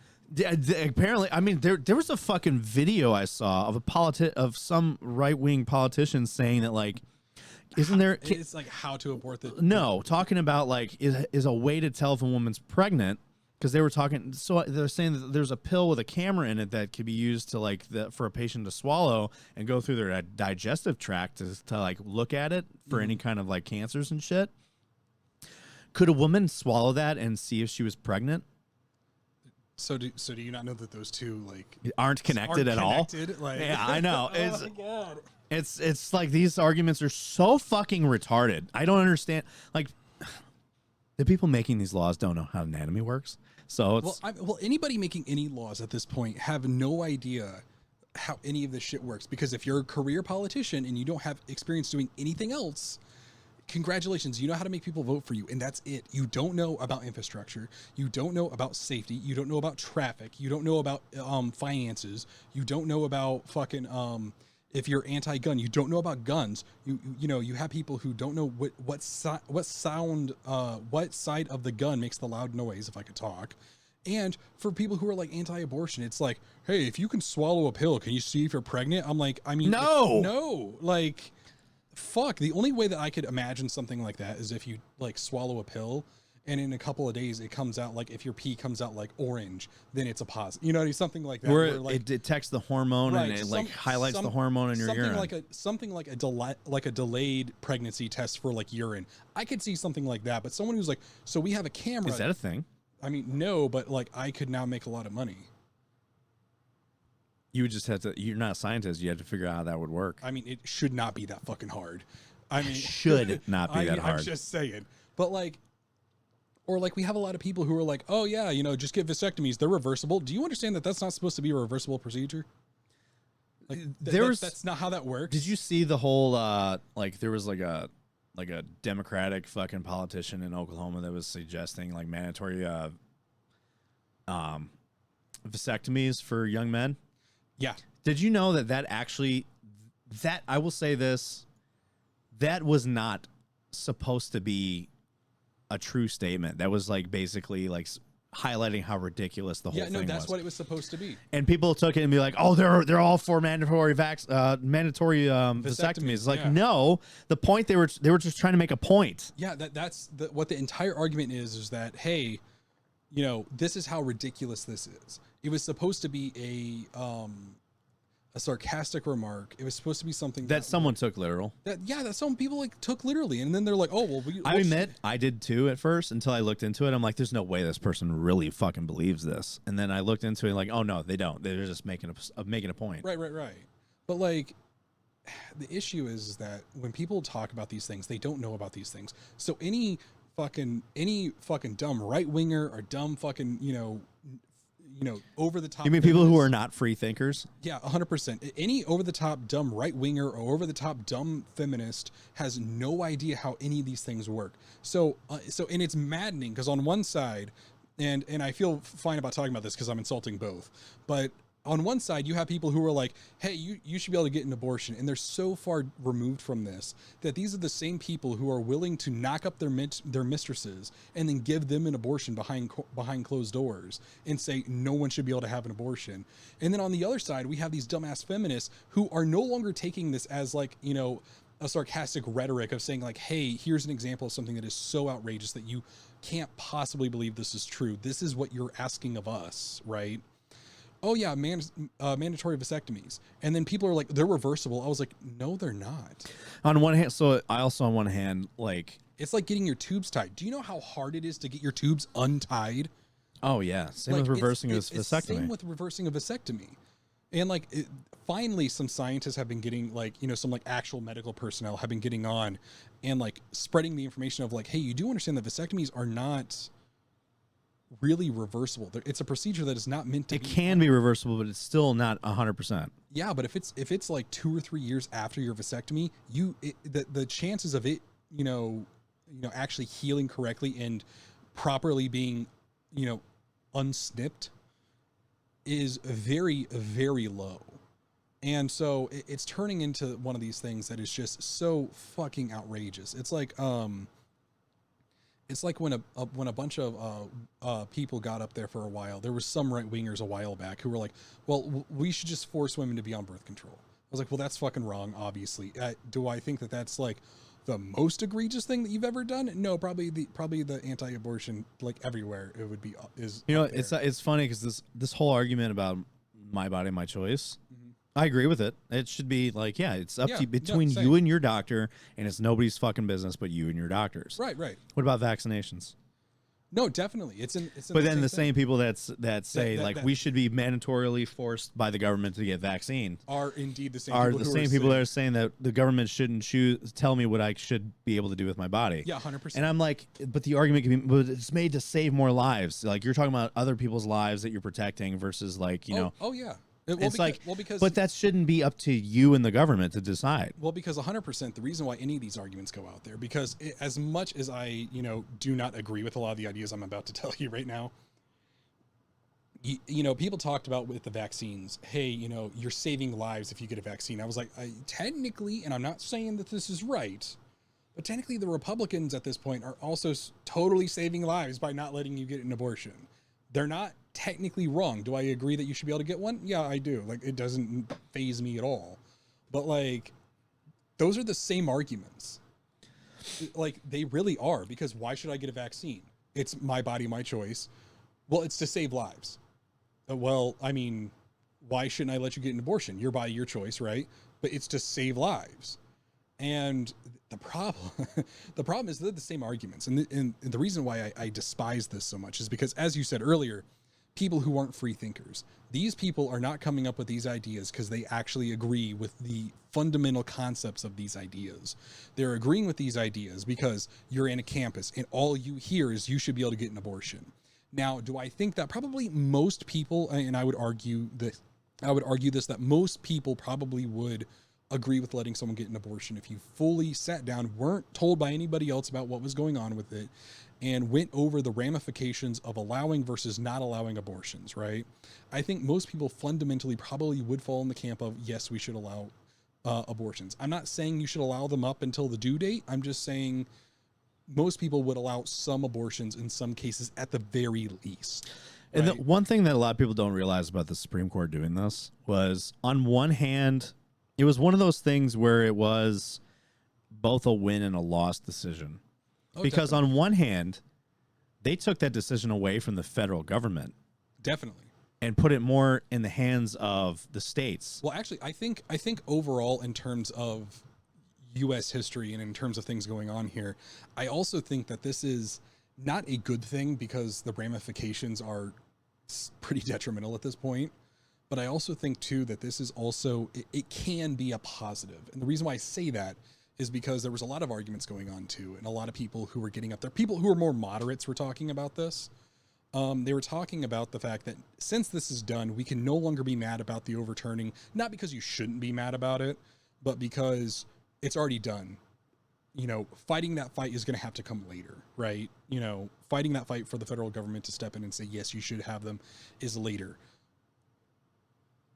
We had a month where we were told this was going to happen. We had 50 years. No, not even that. I'm not. But even yeah, counting, like when I'm we not had even heads counting up, that. we did have a heads up. We had a heads up, and not a single liberal or Democratic lawmaker, legislative body of any kind did shit all about it. I know. Not a single motherfucker went out there and said, yeah, we're going to do it. Hey, we're going to protect our people. Hey, we're going to allow this service because we think it should be there. What happened, and I'm entirely theorized this is what happened. They postponed it. They said, hey, the Republicans are moving. Fuck, I'm stuck on a cord. They said, hey, the Republicans are moving. We're going to let this go. We're going to let them get rid of it. I even theorize, because actually what people don't understand is there's actually a lot of Democratic judges right now. And I think entirely what happened was the Republican judges got together and said, hey, we want to overturn this. And the Democratic judges said, hey, we'll let you. Why? Because you have something to campaign for come election season. And notice how it's pretty close, isn't it? We're pretty close to election time. I told Alicia this, and I said they're doing it because they want to push Republicans out of all government. Yeah. And because, like, you have the states that are like, as soon as this happened, just as everyone thought, they went whole hog into it and have gone to extremes about it. Yeah. Like talking, like, yeah, Missouri talking about making it illegal for a pregnant woman to leave the state. That one. Or banning contraception and stuff like that. This is where a lot of those things, and I think this is where we get into dangerous territory, because there's a lot of reasons for these things, and people don't understand. This isn't just about abortion. This has almost nothing to do with the abortion itself. You want to? I also know about this reason, and the reason why is because a lot of it too is a couple of things: population, economy. A lot of them, some of them, and I'm not here to stir the pot, because I hate when people do this, and so I don't want to be part of this, but this is a thought process that is at least at one point had, and is a taboo topic to talk about. If you're a racist, right? This took a weird turn, but go on. What I'm saying is, if you're a racist, why don't you want abortions? Right? There's so many things involved in this, and that's why I'm so worried about it, is because when you have so many different groups of people who are all talking about this one thing, right? And sure, there probably are some people out there who just think abortion is wrong, and I'm not going to deny them that, because I can't tell them they're wrong and be technically right about it. I mean, I'm right about most things, come on. But, like, it's the idea that I'm pretty accurate. It's hard to win that argument, right? I don't think that you think that, right? Like, okay, fuck off, dude, right? You know, but there's population, there's work, and there's racial ideals. Now, it was more popular back in the 70s, 60s, and 50s when this was going on. They didn't want abortions. Why didn't they want abortions? Who gets the most abortions? The supermajority. Minorities. No, the supermajority. By number. Not by proportion, by number. Why? Well, considering what the U.S. is, and it is a big-ass melting pot, and there's tons of people coming in from everywhere, you can't keep a supermajority that way. You cannot do that and allow your population to decide when they do and do not want to reproduce. So, and why is this such a problem? Do I think that's the main driving factor? No, not at all. I really don't think it's the main driving factor. I think a lot of it's ignorance. I think a lot of it is we need more people in general just to work, just because people are having less kids than they used to. I think a lot of things. But that stuff gets to slip in under the rug now. Oh. So let me explain to you the population and the economy thing. So there's a guy that I work with, and he is an economics major, and he was in support of this whole thing. And despite the tragedies involved with like, and I'm like, what about women who are raped? What about underage girls that are raped by their family members? Like now they can't do anything. He's like, it is what it is. And I'm like, what the fuck? And he's like, you have to think of it in the grand scheme of like the big picture here with the economy. Our population is on a decline. This is why he says that they're doing this. Our population is on a decline. Our economy is facing down the barrel of complete economic collapse. The reason why is because we don't have, our workforce is dwindling because people aren't having kids. Like my generation, the generation after me, and even some people before me are not having kids. Our population is not increasing. Two things boost our population: like having kids and immigration. Immigration isn't doing it by itself now. So now what they're banking on is like now they're making it illegal for any kind of birth control. They want to push for no birth control. You have to have kids. And they're banking on the fact that like the more people we have, the more we can boost our economy because we will have a thriving workforce because now we have more wheels to throw into the machine. Mm-hmm. So it's to drive the economy long term out of potential economic collapse, which will make you have to make more purchases in the economy because now you have another mouth to feed. Also, you have to have like that kid will have to eventually start working at a young age because now you have more workforce. And the idea is they're not, of course, what they are banking on is the fact that people who can't afford to have kids because it keeps them in that fucking category to where they can never get out of. And that them and that kid will have to work this shit jobs that keep the economy going because they're necessary and they don't pay well. So they are trying to keep the poverty level at a certain population so that it keeps feeding cogs into the machine to keep the economy going and keeping it from a collapse. So it's all about maintaining a population to stop the economy from collapsing. Mm-hmm. That's why they're overturning this whole thing, because they're thinking like to stabilize the economy, people aren't having kids. Well, let's make it to where they don't have a choice but to have kids. Oh, what if they can't afford it? Too fucking bad. Now we have a poverty level that can maintain the shit jobs that no one wants to work. And because now people are trying to move out of that and not have kids. And that's their way of moving out of that, is to not have kids until they're set. And then they'll do it. And their kids will not have to grow up in that poverty and work those shit jobs.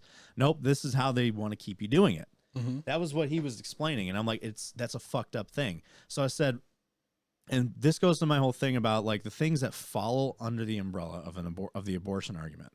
So do I believe women shouldn't be having abortions as a form of birth control? Oh, of course. No. I think even, and here's the thing that the well, hang on, there's more. Well, what I was saying was that even the Republicans don't tell you that is that even some of the most liberal states don't allow that type of abuse of it.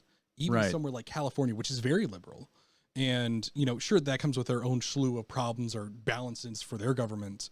But most, like, and here's the thing, Republicans use the image of a baby that's about to be born getting killed. Most liberal states don't allow that late of an abortion. They just don't.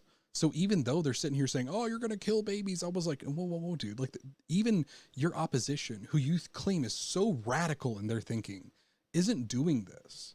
So your argument is basically null because all the evidence you're providing for this is just not right.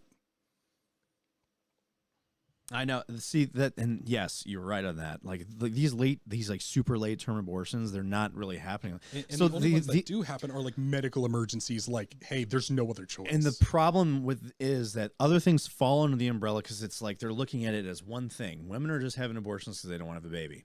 The other things that fall under this are miscarriages, stillbirths, other medical issues that require a technical abortion to save the life of the mother. Correct. So like if a woman has a miscarriage, it's not just she has a miscarriage and like whatever's there comes out. No, it doesn't work that way. A lot of times they have to go in there and extract the miscarriage. Mm-hmm. Because they can't, I don't know the terms. I'm an idiot when it comes to this, but like they have to extract that. And the technical way of doing that is technically an abortion. And then you have stuff like that. Then you have the stillbirths, like you get Plan B. That's in some states getting outlawed. And then you have the whole, and then you have like someone was talking about like making a woman who gets an IUD. That's where this whole check for pregnancy thing by swallowing the tablet, making it illegal for a woman to have an IUD and her being charged with murder for taking a Plan B pill. Sure. But the thing is, it's like, no, Plan B bill stops conception. Correct. There's nothing there in the beginning. Yep. And you taking it if you were pregnant isn't going to do anything. Yeah, that's the other side. And they don't understand that. Like, so they think Well, that I'm taking a pill and it just I think even some of fucking the wipes it politicians, clean. especially for a lot of the politicians for the things that's going on currently, some of them may even know that, but they don't care. Why? Because because like you said, it's not about it's the conservative vote. It's not true, but it's not about, like you said, it's not about the whole I don't want abortions because they're bad. It's, well, if you need more people, then Plan B is still something that prevents more people. You know, it has nothing to do with the fact that you're killing a kid, because that's not what the real theorized argument actually is. It's, hey, we need more people in the workforce. We need a rising population. And you can't do that if people are taking Plan B, or at least not as well. And then, so the other thing about the abortion thing, let's say like, you know, in cases of like rape or incest, now if you tell them that person has to carry that child and raise that child, you're creating a broken home off the rip. Of course. And I know a guy that I work with. He is a product of that. And he even said, he's like, life was hard as a kid because I had no real relationship with my mother. My father was the rapist, and I grew up in a home where an unloved home because of where I came from. You know, my mom had to carry me, birth me, raise me, and she didn't want this because now she has to look her trauma in the face every day. Yeah. And you're telling her to just deal with it. True. And that's why it should be up to the mother. If she wants to go ahead and go through with that, her choice. Yeah. But if she's like, I don't want to live with this, I can't live with this. Now you're forcing her to. Like, we'll give it up for adoption. Like, no. And that was my other. That's not an easy thing to do. Well, that was my other argument too, though, is that like if people say, oh, well, there's adoption. I was like, yeah, but the conservative vote isn't concerned with making adoption homes a better place. Y'all don't give a fuck about that. If they were saying, hey, we don't want abortions, but something we're going to do before we do that is we're going to try to make the foster care system an actual well-functioning system, right? Something that wasn't just making broken homes. Then I would be like, okay, like your argument at least gets some creditation of the fact that you care about your citizens, right?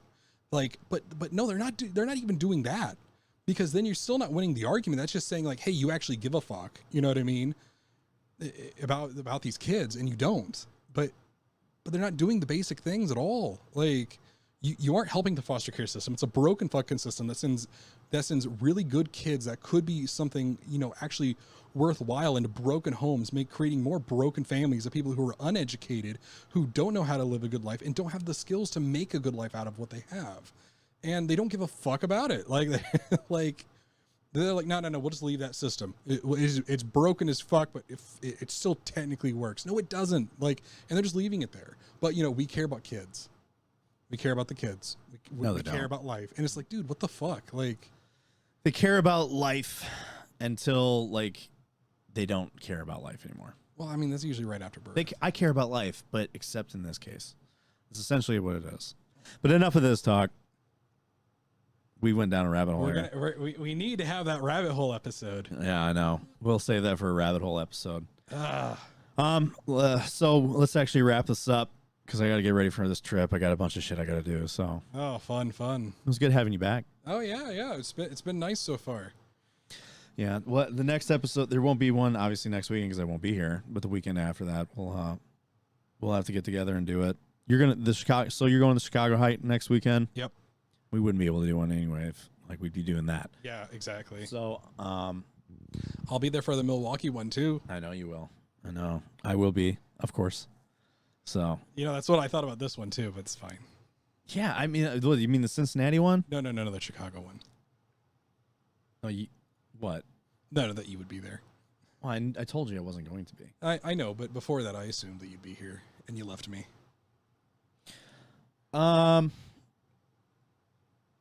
Yeah, it's, I'm sorry. I was like, oh man, I'm sorry I didn't go. And you're just like, I didn't go either.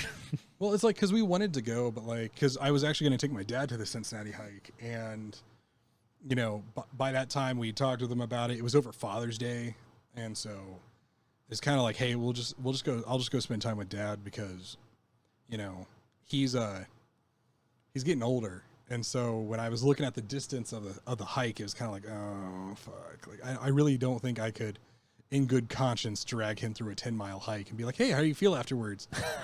You know what I mean? I feel like shit. Why'd you make me do this? Right, exactly. So we ended up, just spending Father's Day with him. That's good. Which, well, it was still a good time. Like, yeah, I wanted to go to the Cincinnati hike, like I really did. But speaking of Father's Day, speaking of Father's Day, we had a cookout here. Yeah. And I talked to her dad, and her dad says that she suspects.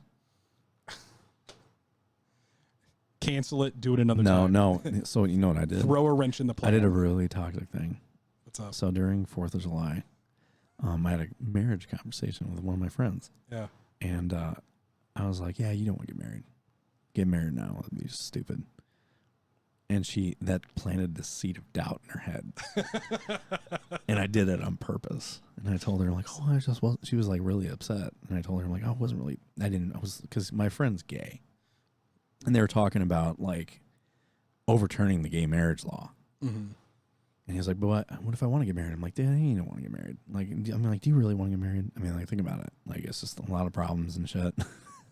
So divorce rate. the divorce rate. No one wants to sign a prenup. No. But, so I told him, I said that out loud, and she was really upset when I got home. I was like, what's wrong? She's like, oh, I was thinking about what you said, that comment. Like, do you really want to, like, ever get married? And I was like, I was just saying if, the guy didn't know what to say, and I was trying to make him feel better and stuff. Yeah. I didn't really have any intention behind it. I'm sorry and stuff, but I wanted to plant that. But not enough to reassure her. Mm-hmm.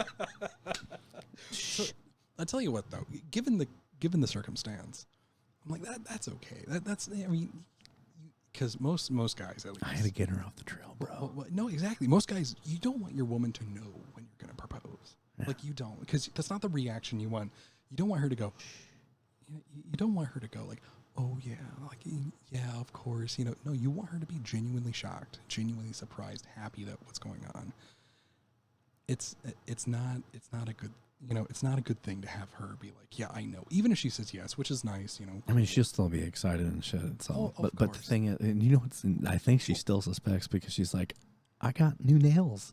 She went and got her nails. She's getting her nails done. She's putting on new nails before we go. What you should do, just to deepen it, just be like, "Oh, the fuck, you getting new nails? We're going hiking." I thought about saying that, but I didn't. I was just like, I was like, oh, you get it for the scratchies? And she was like, yeah. I'm like, fuck yeah. But I think she thinks I'm going to do it on this hike, and I'm not. I wasn't planning on it. So the whole time, she thinks that our little getaway to Gatlinburg is going to be when I do it, I think. And that never was the plan. Honestly, as much as I wanted her to see the Gatlinburg and just have some nice, cool place to visit. Right. But I know she thinks that's what's going to happen, and it's not. And I know she's going to be really upset. What she doesn't know is that, like, the in-between Gatlinburg and Greenville, when I take her to Irwin, that's when it's going to happen. Because I'm going to take her to a very special place that my grandpa used to take me to. It's beautiful. It overlooks the entire Appalachian mountain range. It's called the Beauty Spot. And it was a place that he always took me to that was like... It was like you could see West Virginia, North Carolina, and Tennessee, the mountain range that extends all those states. Like, you could see all 3 states in that one spot. Yeah. And it was like, it's just beautiful. Like, it's like the photos don't do it justice. Seeing it in person, it's like you see the definition, the contours of the mountains and shit. And then, like, you got the nice sun, like the fucking clouds over it. It's just amazing to be there. And I always said as a kid, I will propose to my next wife. I will propose to my future wife here. To my next wife. I'll propose to my future wife here. Sorry, Alicia. I was initially gonna propose to Stephanie there, but don't air this part of the episode. She caught on to that, and I was like, now she's like, well, every time we go to Tennessee, I'm automatically gonna assume that you're gonna propose to me, so I had to do it somewhere else. She knows this already. She knows that I proposed to her in Door County. So obviously any trip we took to Door County, I wouldn't do it there. I was going to do it in Tennessee. So yeah, that's my plan. Make her think that something's going to happen while we're in Gatlinburg. And it never does. Well, because that'll distract her for the rest of the time. Because she's going to sit there and be like, oh, fuck, maybe he was right. that talk with your gay friend. He's gonna be like, she's gonna I thought he was gonna do this. yeah, I thought he was gonna do it. Shit, I'm gonna let me know if this happens. I'm just predicting. See if it happens. Take her to Gatlinburg. You know, have a good time. You do your thing. Let me know if she takes her nails off before you fucking propose to her. I'm gonna roll. I'm gonna lose it if she does. Be like, oh well, you know.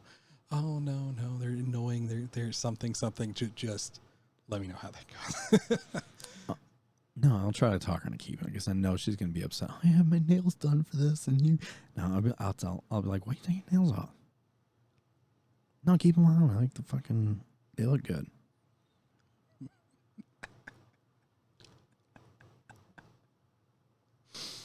Yeah. But yeah, no. See, in this circumstance, that's okay to do. Just because It's probably the only toxic thing I've ever done for her. It's just the idea. It's like, why would you say that? I was like, I didn't want you to know when I was gonna fucking propose. Like, oh, I'll tell her that after. Like exactly. It's like after the words, the explanation. It's like, be fucking mad at me, I guess. Like, you said yes, fuck you. Like, you know. No, she would no, because she wouldn't even put the 2 and 2 together. I'll tell her, like, you remember that thing I said that you were upset about? I did that on purpose because I'll tell her, I'm like, I knew that you were suspecting this trip was going to be like that, and I needed to plan to seed it out. And I'm like, I hope you don't think that I am a fucking monster because I can do that kind of thing. A little red herring. There, like, because I'll be like, I don't want you to think that I'm manipulative because I'm not. But in that circumstance, I kind of had to, I'm like, your dad told me that you were suspecting, and I had to make sure that the suspicion was kind of subsided a bit. Yeah, of course. And the only way I knew how. All right. Anyway, let's wrap this shit up, dude. Yep. All right. Thanks, guys, for hanging out. Yeah, I'm sorry you're gonna have a lot of cuts in this because I had to step away a lot. But well, we both used the bathroom like 2 and 3 times. well, I mean, I had to walk away because my dog was going ape shit and blah blah blah. So it's great to be back, but we're gonna go on another hiatus. Let's do a fucking thumbnail pose. A thumbnail pose. We gotta think of a way of doing a thumbnail pose to make a thumbnail because finding an image. So quick question. Like, you should do a thumbnail when she gets back, either when you guys get back or whatever, just with like her in the ring. Like that's what you should do. Oh, for the next episode? Yeah. Oh, I planned on that. Mm-hmm. And then I wanted to have her on today, but we've been plotting, so no. We've been plotting. I can't do it yet. So let's wrap this up and then we'll do our fucking thumbnail pose. Oh Jesus! All right, guys. Thanks for hanging out with us. Love y'all. See you on the next one, guys.